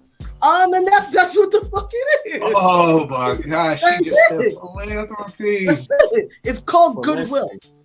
Yo, how did you meet Tosh, man? Yo, let me tell you something. Our mutual I'm gonna tell you the first time I met Tosh. So low key, the first time I met Tosh, we didn't even speak like that. She came to so me and Tosh go back because her best friend, I went to school with her best friend, and her best friend's fiance is actually one of my best friends in the world as well. So there's that. But I actually met her the first time. She came out to Oswego. When I came to Oswego? She was standing by the computer in the Union just being mad loud. I said, "What's up?" Kept it moving. I'm not even sure she remembers this. The next time I saw her was years later. Years later, we were at a barbecue at the same park, but it wasn't a barbecue. But it was Mr. Creedence. Mr. Creedence barbecue, yes. Yeah. And mad jokes the whole day. I didn't know who she was, but I just said mad loud, mad jokes. It started raining, and she screams out, "Man down," and just starts booking it for the building. And I bust out laughing. I will never forget that. I was just like, "Yo, what is wrong with this girl? Yo, what's wrong with her? Man down," mad loud. And starts running to the building. I'm like, "Yo, who is this girl?" Yo, I'm just sitting here bugging off of philanthropy. In my case, I am actually a runner. So yeah, you are. Start just booked it. Ain't say nothing. Like, man, I mean, it was a literal downpour that came down. She was like, I'm man, just stuck on. Yeah, I'm just still stuck on philanthropy. Yeah, bruh. That's when this is how I'm like. Where'd you even meet her at? Philanthropy, bruh. This is a regular occurrence. Listen, on the daily, right? If she lived here, where she lived, I have so many stories. Listen, when I lived in New York, forget it. I got so many stories, yo. So many stories. Her mom, like I said, Kill, you have to meet her mom. It will make all the sense in the world, I promise. All right. Yeah, what do you think? Why do you think the BX just went silent for almost 10 years? You know what? Sometimes there's really no explanation behind it. It's kind of how the wave goes to me. I mean, I don't know. I can't. I mean, they had French, and also, I just feel like they might have fallen wayside of just the whole era going away from lyricism. You know what I mean? Because there's always been lyricists in the Bronx, but like the most notable rapper, you know, recently from the Bronx is probably, if we're saying French, Montana, and he's not really an MC to me like that. And then like A Boogie, so. I don't think there's necessarily an explanation for it. I think it's how it goes by the wayside. Because if you dig deep, you can find the lyricists that are in the Bronx. Like I just mentioned, actually, right. My man S. De Niro is nice. Grizzly Road. There's plenty of rappers in the Bronx. People don't even give Corey his props. Like, I think Corey's a monster. To y'all's point, like that's just like think about what the 90s was, right? The 90s was fucking Diddy, niggas in fucking plastic suits, and everything was flashy. We had fucking Hype Williams with mad asses and blingy lights. Like it was get on TRL. It was really a lot of late 90s trying to well, I mean we definitely had the late nights uncut, but I mean like just mainstream shit. A lot of rappers were trying to cross over and kind of be pop, and I'm not mad at nobody because that's where the bread was at, but nobody was really trying to make you think with no fucking bars. They were trying to give you some catchy shit, some shit you could repeat, some shit that the crowd could repeat, some shit that the white kids in motherfucking Lancaster, Pennsylvania who sneak out because they ain't really got no fucking electricity, but they sneak out down the road to that one bar and they all watch shit. Like they wanted those motherfuckers to be able to rap the song, get into it. Remember, rap is an aspiration fucking culture, right? Like they want you to aspire to that shit. So rapping regular shit that we live in every day, stop being the bread and butter. And it started getting into this, make these motherfuckers want to live my life. Okay, well, I'm out in Miami with big booty bitches. I'm driving the fucking drop top backwards, fucking dancing in the fucking water with mermaids. All that shit that got super glamorized. And that's just not what Bronx rap has ever been. And if you think about it, it still isn't. Like with the exception of French, and that's because that's the Diddy touch. Right. What you think, Eddie? Yeah, I mean, I think that honestly, like I think it's been like that for New York in general. If I'm keeping it 100, like I think the Bronx kind of got hit the most, or one of the most, because the boroughs are known for different things, and if you're the Bronx and you're known for lyricism, and lyricism is not being as appreciated, then yeah. But I mean, I think someone like Fred the Godson, who was still young, still up and coming, promising, like him being taken from us that early, like it really hurt, because I mean, I feel like he was just getting started. You know what I mean? Right. He was definitely just getting started. Right. What about you, Penny? Any thoughts on the Bronx not really put out as many MCs in the 90s? I tried thinking about it. Because it's true, I was trying to think, like, you have the whole Pioneer era, right? Pretty much locked down. And you did have people who took up for those people. They fell in their right place. I think another thing people don't account for is how, I mean, Queens and Brooklyn are big places, like gigantic places.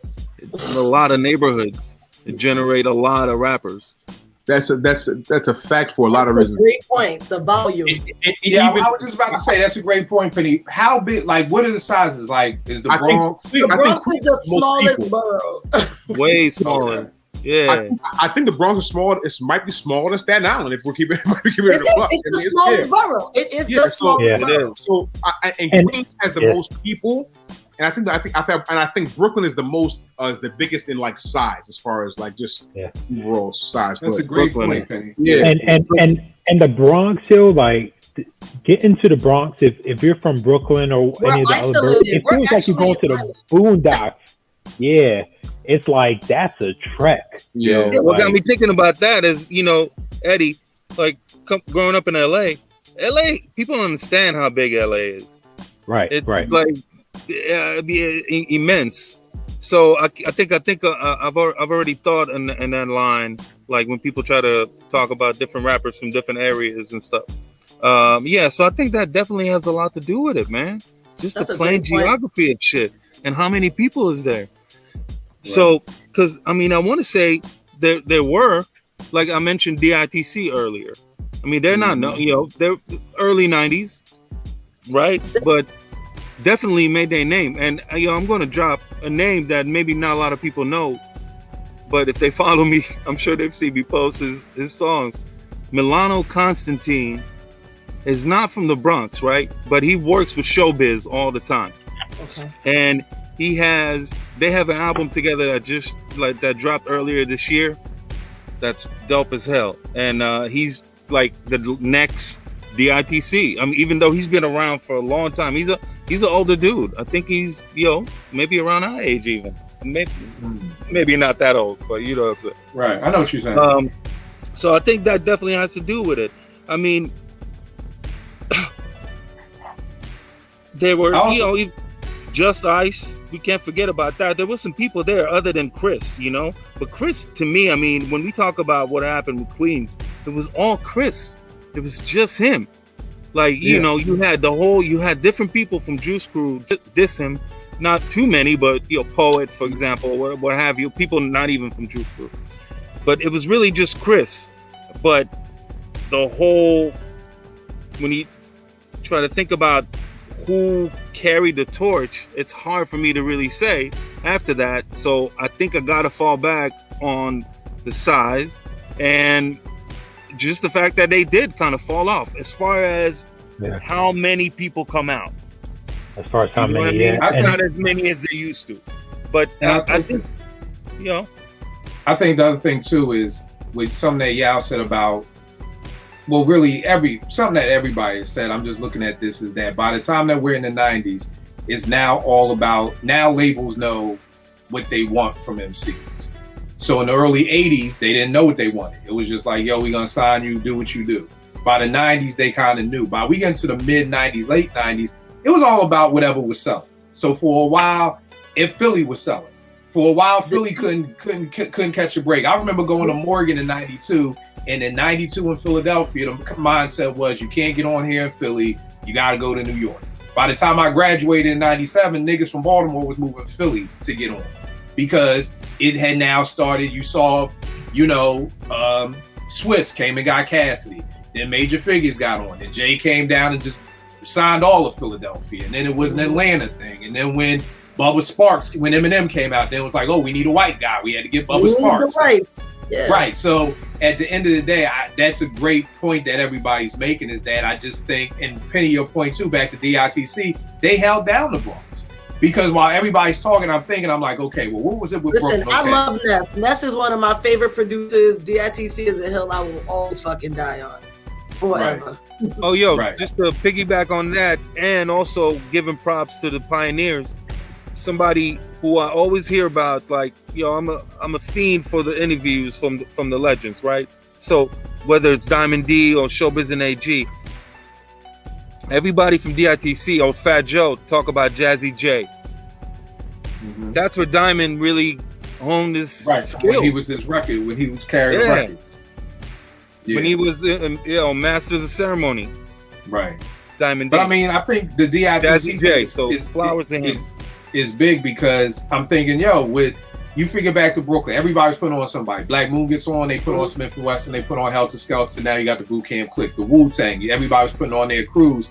So truth be told, they had DITC. The Bronx was represented because they had DITC. The only people Staten had was the Wu. You know, as far as a crew. Fucking needed though.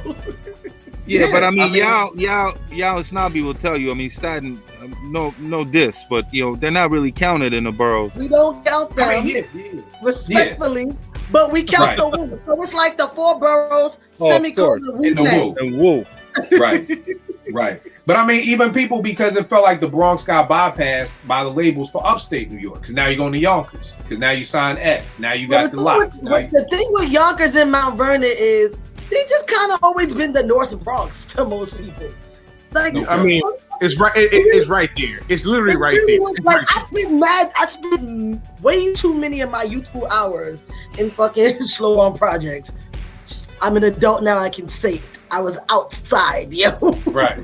Okay. I fucking heard the Locks rap long before the Locks had a fucking deal. Also, I knew DMX was crazy long before I knew who the fuck DMX was. I never actually seen him, but whenever I would be around, motherfuckers would be like, yo, long story short, niggas start moving, just start moving. Heard you. Heard you. Let's see. Right. So, I mean, and like, that whole, like, that Heavy D, like, that whole Mount Vernon, like, all that shit was just one. Like, Uptown was just one thing. Like, it was a long time before Harlem and the Bronx considered themselves as Uptown as one unit. It was more so like the Bronx, Mount Vernon, Yonkers was one set, and then it was like Harlem, and then, you know what I'm saying? And then it was like the other boroughs and shit like that. It was a long time before Harlem and the Bronx really started fucking with each other on some we're the Uptown conglomerate type of shit. We used to fuck with each other. And I'm gonna tell you right now, if I get into an argument with somebody from Harlem today, I don't fuck with them. I'm gonna drag them, and then as long as it's, you know, somebody from the outside borough, then I got they back. They like my I know what you're saying. It's the same thing. We be at Morgan State, niggas wouldn't speak to each other. We go to another school and we see each other. And there's a problem. We good. I went to Stanford for a semester. I know the energy. Right. So there you go. So truth be told, I mean, DITC, you got everybody, Buck Wild, Showbiz, AG, Fat Joe, Lord Finesse, Fat Joe brings on puns. So truth be told, the Bronx was represented. You know what I'm saying? I think just there wasn't that one person. You know how when you look at Brooklyn, you see Jay, or you see Big, or you think Queens, you see Nas. I just don't think the BX had. Well, I guess they had Pun. Right, and Pun got taken too soon. You know what I mean? So soon. Yeah, right. Exactly. You didn't get to see that. Because it's I think what you're talking about is more so commercial success than anything else. Because the talent was there, but they were just commercially much more successful. But if Pun had lived longer, very clearly that trajectory would have been. Right. Nah, that's a great point. All right, Snobby. Play tour guide.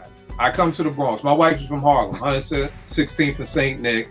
I go up to the Bronx to check out one of your infamous barbecues that I got to get to because now I'm salty. Now I'm salty because I see Yal's face. I'm like, I'm not in NY this weekend.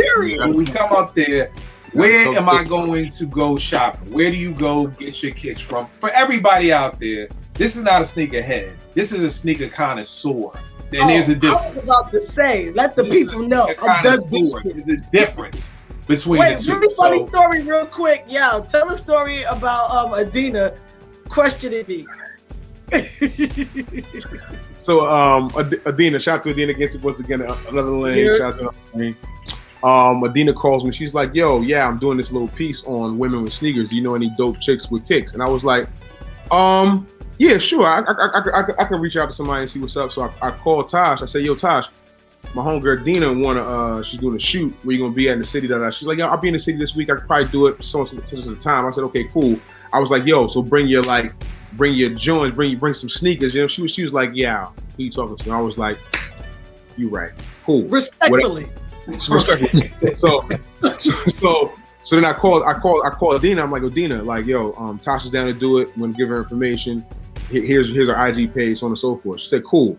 So I sent her the information, and on Tasha's page, so Tasha has her regular page, she has her lawyer page, and she's got a couple pages, and she also has like her sneaker page, So, but I sent her the one I'm familiar with, which is her regular page, right? So I sent Nina that, and she goes, yeah, are you sure this is the girl? Because all I see is high heels. And I was like, yo, she has those two if you need. She's got everything. I promise you, she's got everything.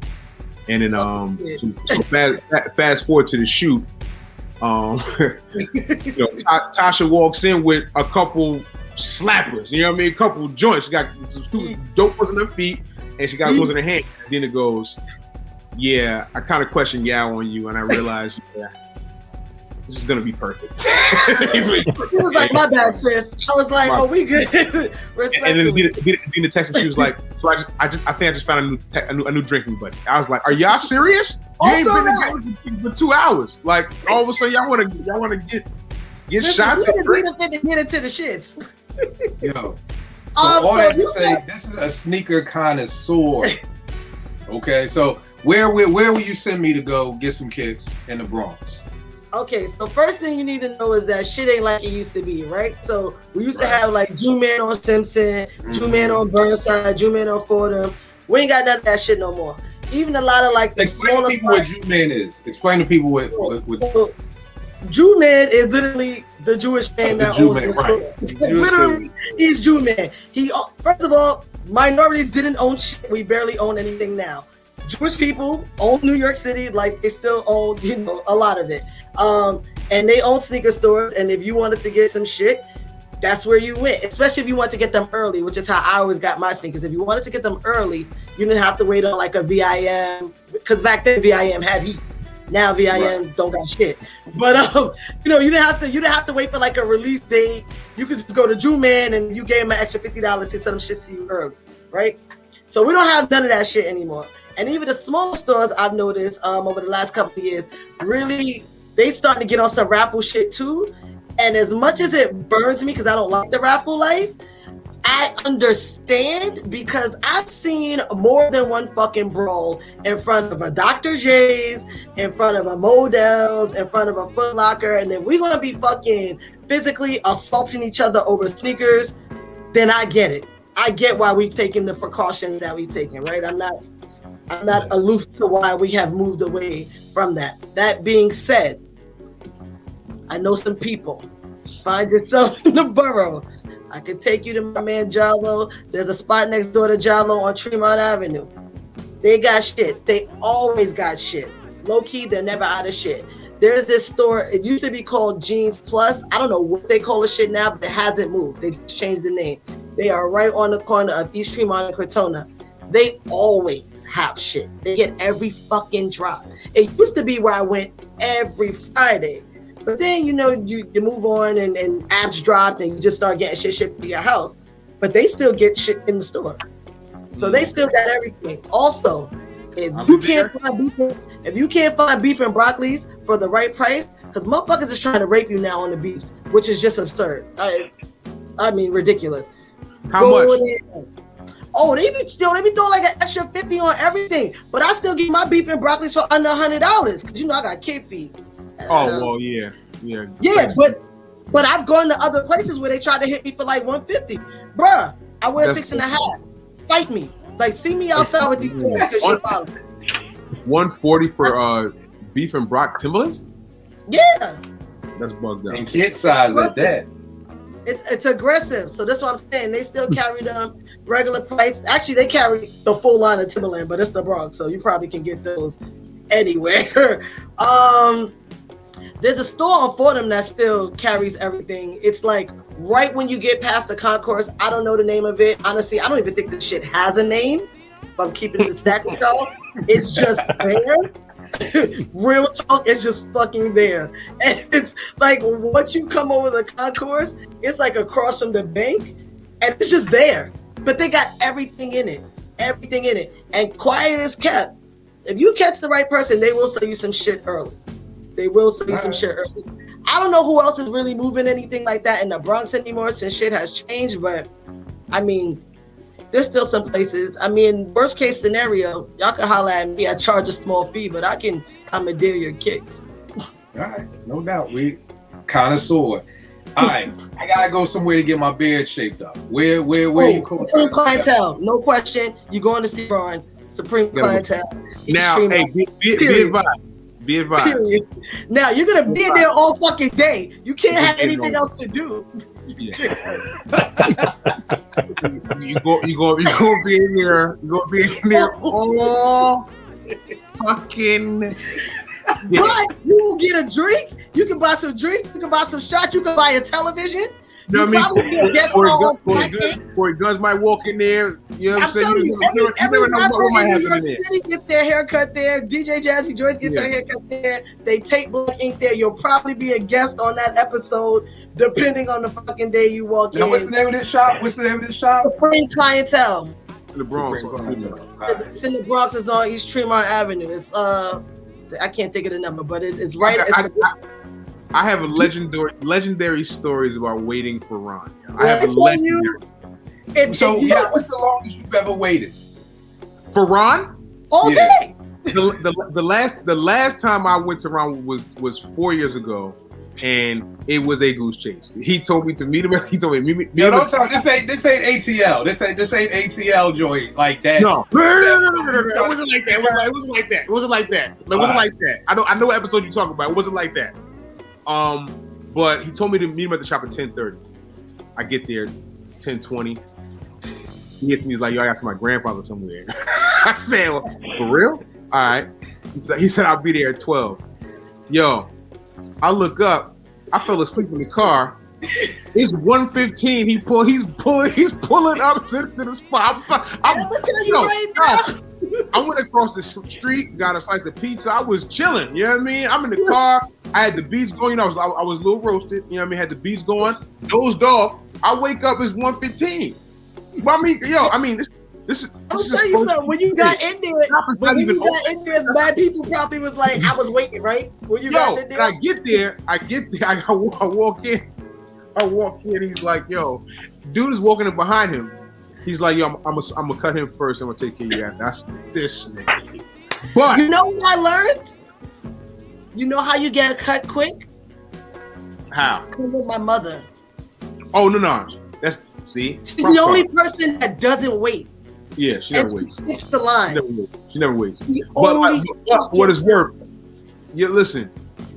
Your cut gonna be fresh. He has a dude who comes from Philadelphia every 2 weeks to get his haircut. Yeah. Wow. And listen, Philly. I was about to say, who comes from Philly to the Bronx? Because Philly, it's what it's known for. Philly's known for it. Bronx good. But this dude for like at least 10, 12 years, he comes to the Bronx every 2 weeks. Let's get it. All right. So I got that. Where do I gotta eat? What spot I can't leave the Bronx without getting from where? Everywhere. We got mad food, yo. We don't have anything else. We have fucking food everywhere. If you want some Spanish food, you go see my man Roy on Tremont and Crotona. Go to the Caridad under the fucking Fordham train station on the 4 line, because that shit slap. That shit slap way different. If you want some diner food, Royal Coach on Gun Hill, Land and Sea in Riverdale, good pizza. Honestly, you could throw a dart at that shit. My preferences are Nick's on 180th. Nick's is good money. Yo, Nick's is mad good money. Can they just nod their head? She's like, Nick's, yep. Nick's is good money. Nick's is good money. Nick's, Last Pizzeria in Riverdale. If you trying to get on some, this neo wave shit everybody's on, Bronx Brewery is lit. Yes, Gun Hill Brewery is also lit. Bistro is a fucking pop for brunch, but you gotta be there early, or you gotta have a reservation. So Bistro is it's a hip hop like brunch spot. Like they play like literally like that's what it is. You know what I mean? What's this? Yeah, with fucking chicken and waffles. It's like they playing all 90s and 80s music in there, like but like dope hip hop. You know what I mean? And you drinking and you brunching. You know what I mean? Having a good old time. So it's definitely. But you gotta get there early because it's a small spot and it is always packed. Like the last time I was there, we didn't even have enough seats and nobody gave a fuck. Niggas was like, "That's cool. Just give me my plate. I don't even give a fuck because I'm not leaving. Like I'm committed to the fucking experience, so I don't care." So Bistro is definitely a spot. Chinese food believe it or not, my favorite Chinese restaurant in the Bronx is in Little Italy.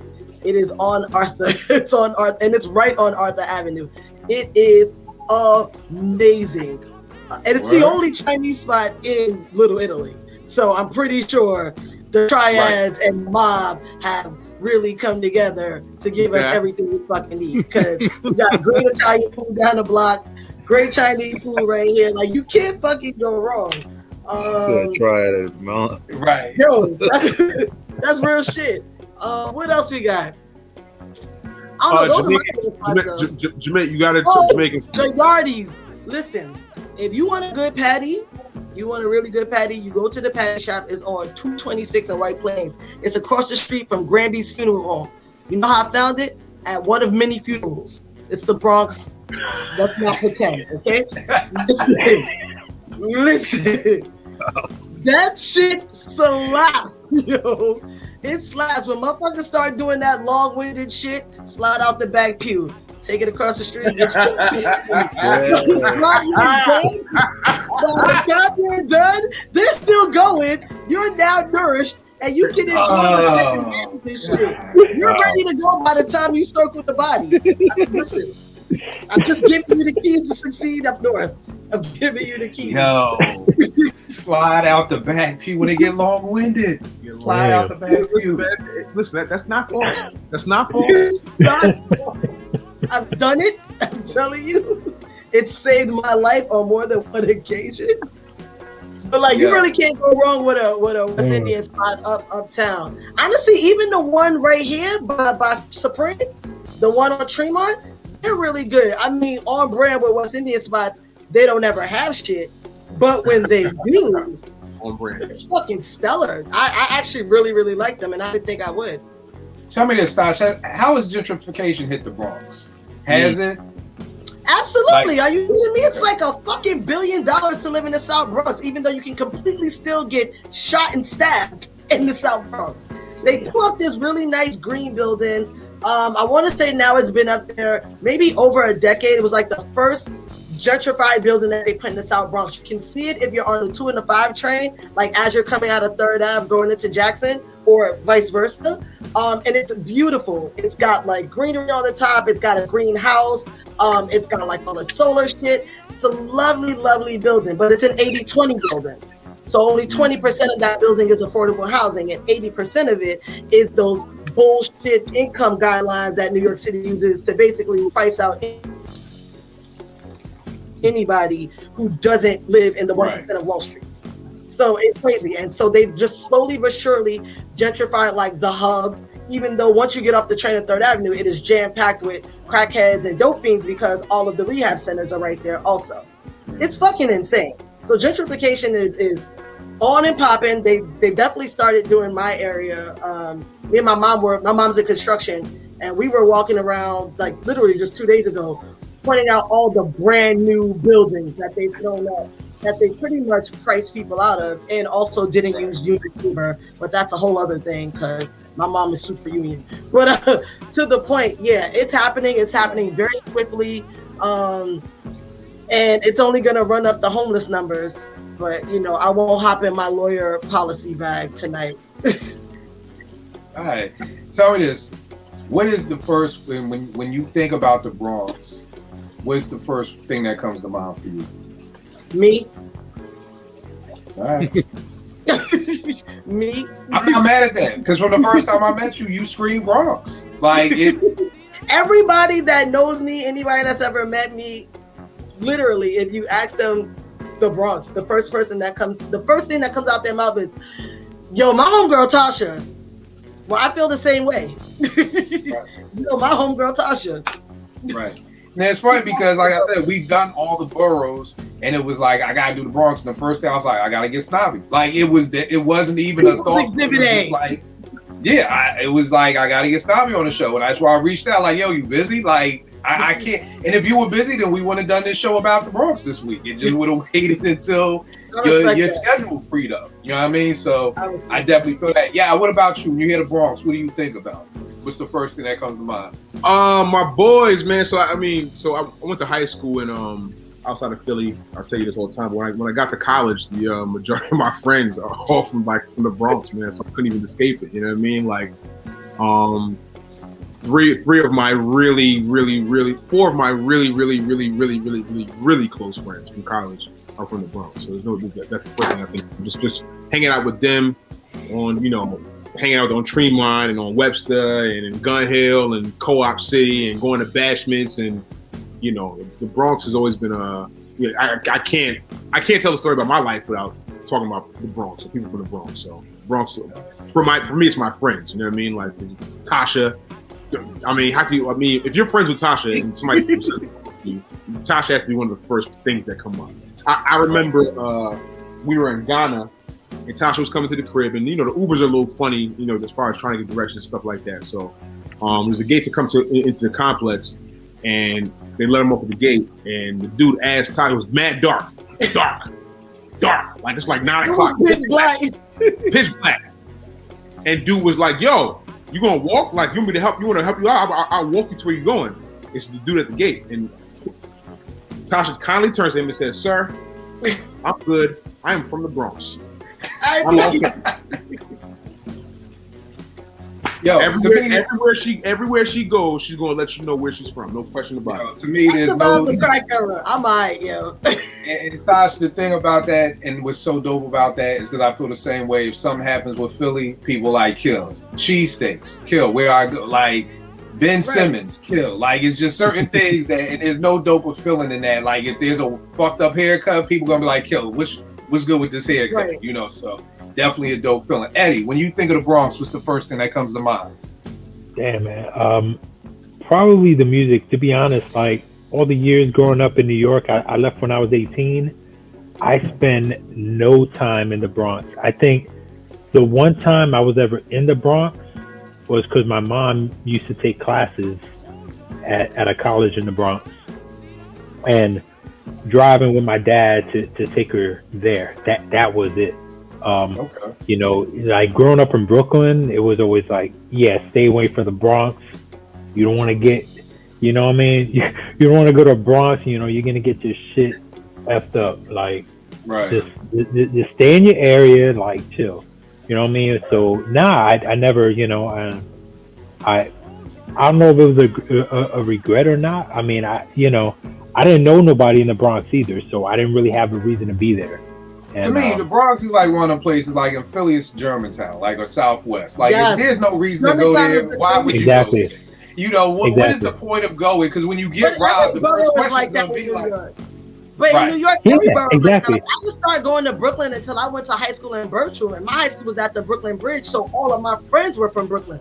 Before that, I wasn't really going past like 34th Street.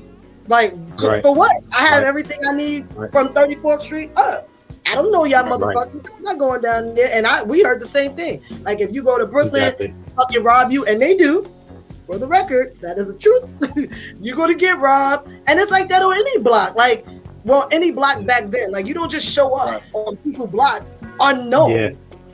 Right. Exactly. Yeah, because even within Brooklyn, like the different neighborhoods, like, and they know you're not from there. Like everyone like carries themselves different, got a whole different style. The styles are different, all that, so they're gonna spot you. They're gonna spot you. You don't belong there, and you're gonna get pressed. So yeah. Right. All right, here, Penny, what about you? When you think about the Bronx, what's the first thing that comes to mind? Even like Eddie said, it would be the music. But like if I was to like describe like the first initial thought, it would be like, 3 or 4 images, it would be like probably Cool Herc, Crazy Legs, and Case 2. I don't know. Right. For me, it's just hip hop. When I think of the Bronx, I just think hip hop. You know what I mean? Yeah. I think my childhood, because even though I stayed in Brooklyn, I always wanted to go to the Bronx. You know what I mean? Like, that was it. Like, it was like, I want to go. Like, when I would go to Brooklyn every year from like 1st grade to 8th grade, it was get a subway map and circle places where I heard rappers talk about Farmers Boulevard with LL. You know what I mean? Hollis would run, South Bronx. And My aunt will be like, "Where you want to go, Statue of Liberty?" I'm like, "Nah, nigga, I want to go to South Bronx. I want to go where they shoot B Street at. That's where I want to go. Where's the train station when Lee was battling?" That was my tourism of New York City. Was take me to the Sbarro's from Crush Group on All You Can Eat. Like that's where I want to go, and everything like that. Real quick, one of the series that I'm so excited that my daughter loves is called The Get Down. It's on Netflix. It talks about the history of hip hop in the Bronx, and I mean, she loves it. It warms my heart. She watches The Get Down the way I used to watch Beat Street. She can't get enough of it. So for people who can't kind of piece things together, The Get Down, an amazing show. Funny story. I live in Waldorf, Maryland. I'm in the barbershop one day, and I see somebody walk in. And it looks like Chi Ali. Fucking Chi Ali. Let me tell you something. That story never ends any other way. I have obviously, because I'm from here, I've seen Charlie 1,000,001 fucking times.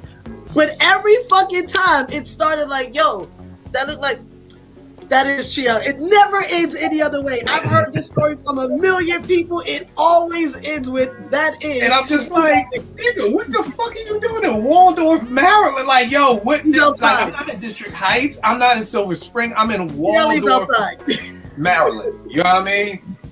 So just want to shout him out. He has a book out, Another Kind of Freedom. You know what I mean? That talks all about. Chow Lee has one of the stories that I've always been interested in, and I want to read this book. The only problem is the words are mad small. I'm like, bruh, like I'm 47. Like I need a magnifying glass to read this book. But I've always wondered about him. How did he get down with the whole native tongues and after the whole shooting and jail and just everything like that and being on the run and America's Most Wanted and all that. So just wanted to shout him out.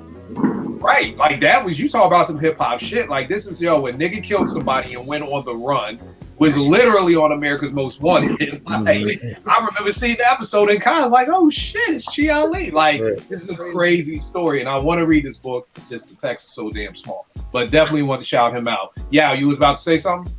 So I actually had Chi Ali's album listed for my fifth one until you had put up the Uptown Saturday Night. Right. Well, Eddie mentioned it, and I think you had put the album cover up. So Chi Ali is one of the, you know, he's one of the first rappers I ever knew when I was younger. You know what I mean? Like I used to fuck with Chi Ali heavy back in the day. Yeah, he had joints. I mean, AJ nothing Funky Lemonade, the Roadrunner Lemonade, man. Yeah, there was some bangers. There was Beats some bangers. laced him on that album. Yeah. And an Easter egg, man. I love that little intro he did on the Black Sheep album. Yeah, the funny thing is I always thought he was like Drez's little brother because he looked just like Drez. Yeah. So I just always thought they were brothers or whatever. Yeah. Real quick. What you gonna say, Penny? Yeah, about the Bronx. I mean, I moved to New York in 2004, right? But I came out here in like 96, I think. It must have been 96 or 97. And my boy had moved after high school. He moved back. He was from White Plains, but he moved back and was living in the Bronx. I came out and we went to Fordham, and he took me to his CD dude, and he had the illest mixtapes, man. I don't know how many mixtapes I got from over there. And so Fordham Road hasn't come up, so I wanted to shout it out. It came up. I brought it up with the sneakers. Oh, my bad. Yeah, nah, you good. You can never skip Fordham. I just wanted to shout it out, yeah. I will say something that you brought up, Penny, something that you brought up that we didn't really touch on. Like, the fucking graffiti used to be amazing. Like, amazing. And I missed it for a long time. And so very recently, I say like over the last probably 5 to 7 years, they started allowing for murals again. And so like yesterday when I went on my run before I got rained on, I ran into two of my favorite murals. One is at the Simpson train station on the 2 and the 5, and it says "I love the Bronx," and it's got just like a bunch of Bronx shit inside the words. It's really, really dope. And then the other one is right past the Interville train station, and it's this big mural of Big Pun, and of course the Puerto Rican flag. So I love that they are bringing art back to New York, and we've got murals like all over the place now. So it's kind of giving that feel again, like we used to have when we used to have like really good graffiti artists.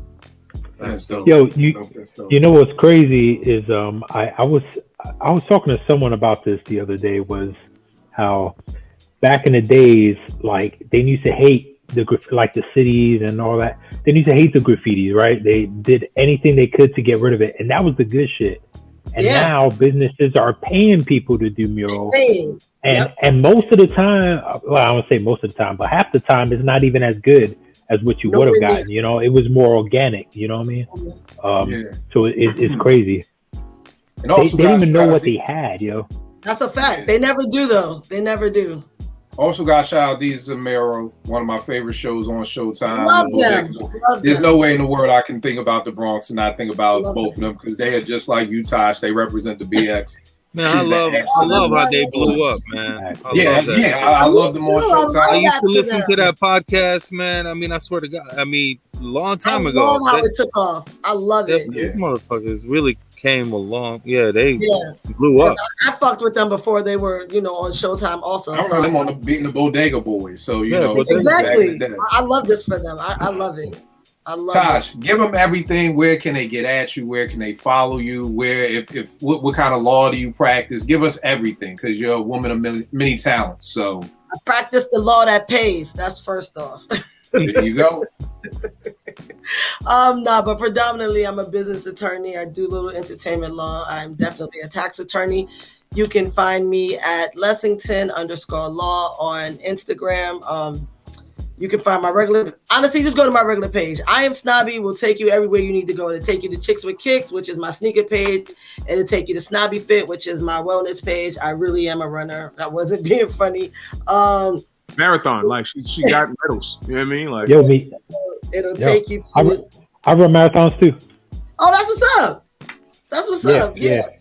We're all glad that fucking racing is back, but that's another story for another. I'm training for one now.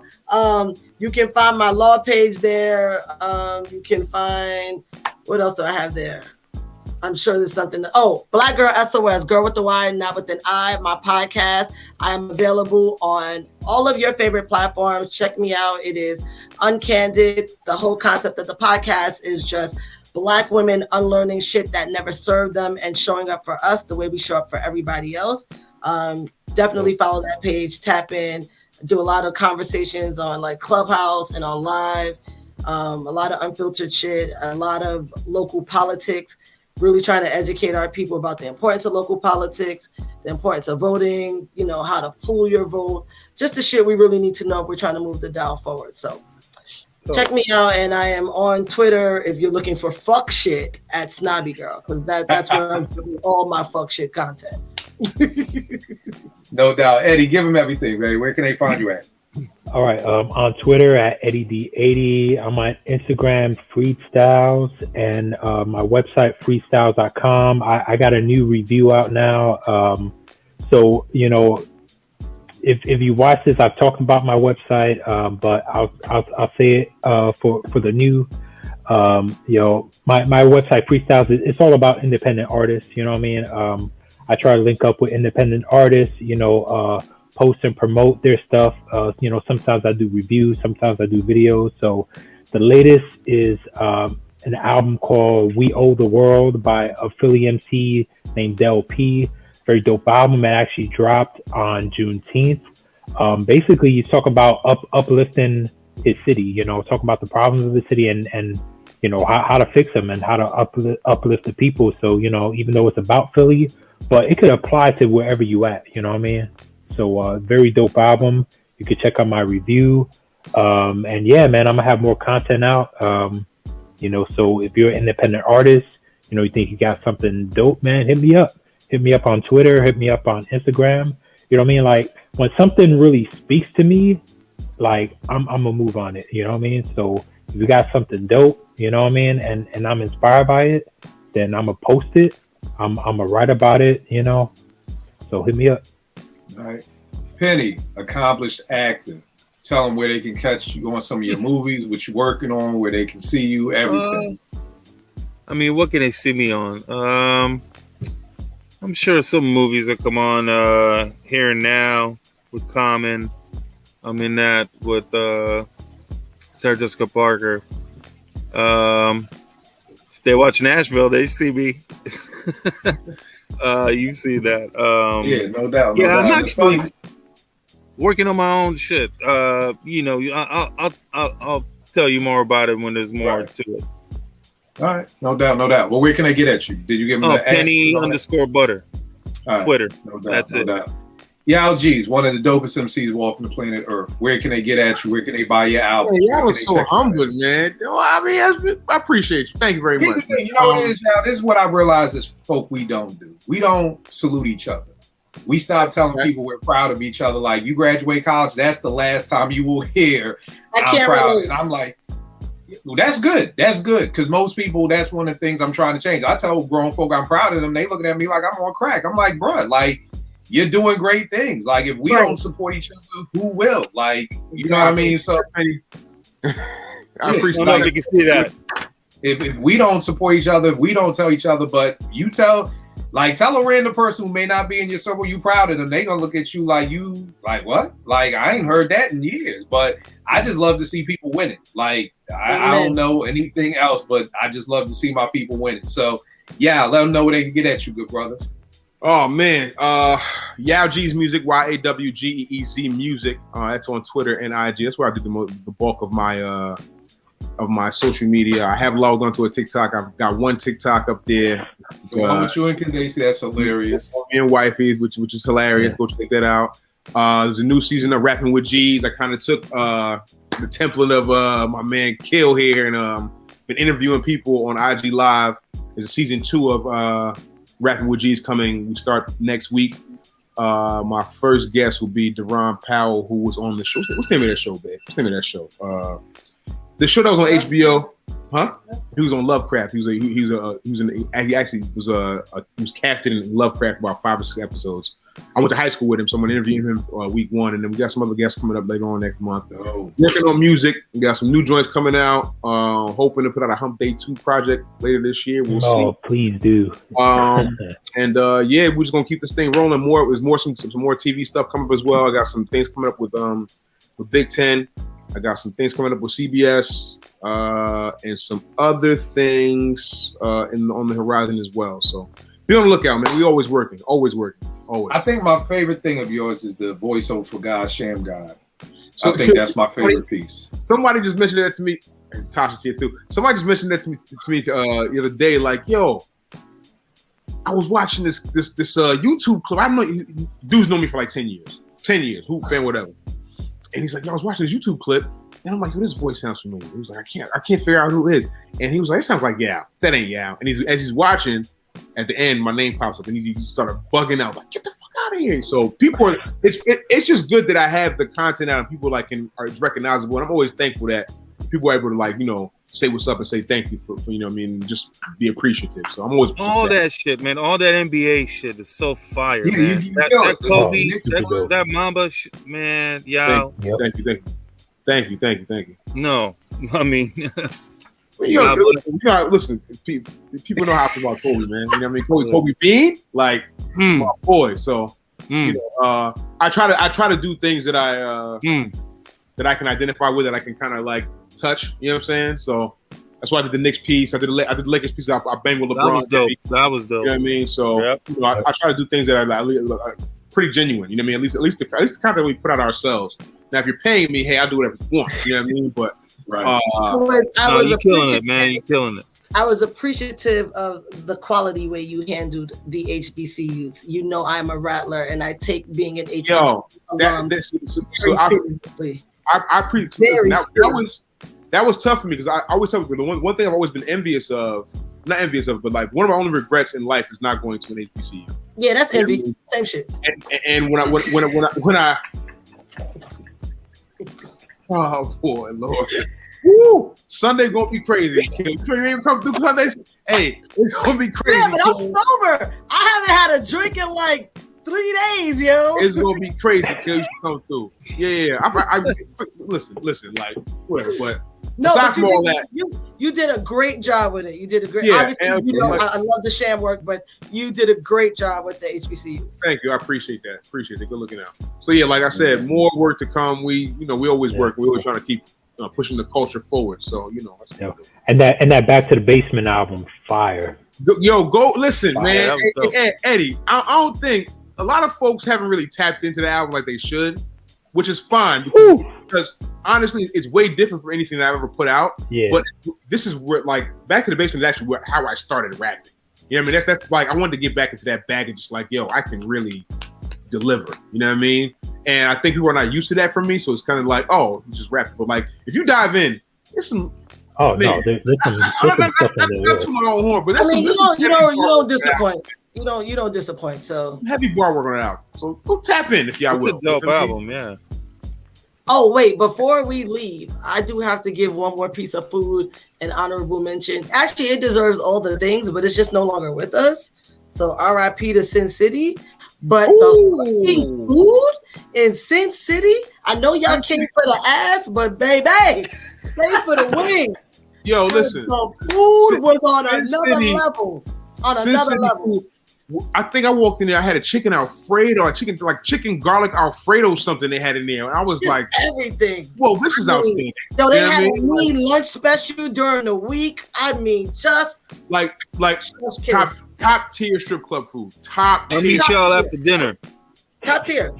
Top tier. Yo, gotta love it. You gotta love it. You already know this would be Kill889, Twitter, IG. Me and Vegas got out our new EP, Willmatic. It's all about his cousin Ill Will out of Queensbridge, produced by yours truly. Yeah, and that's it. Tosh, I appreciate you chopping it up with us, being a tour guide, making us laugh. Again, get at her kicks, lawyer stuff, and but make sure you got that bag. This ain't no free law advice over here. Oh no, TT's expensive, baby. Hey, yo, not for nothing. One time I hit that to go off tangent. I hit Tasha like, yo, I need some advice real quick. She said, "This is your first and last one. Everybody gets one. Use it wisely." Last one. I said, No pro bono. cool. I said, cool. Yeah. I get it. Hey, there's only one big joke in the deck. You only That's running it, that man. shit once. That's it. That's it. First and last one. We ain't running this back. All right, y'all. I'll check y'all out next week, y'all.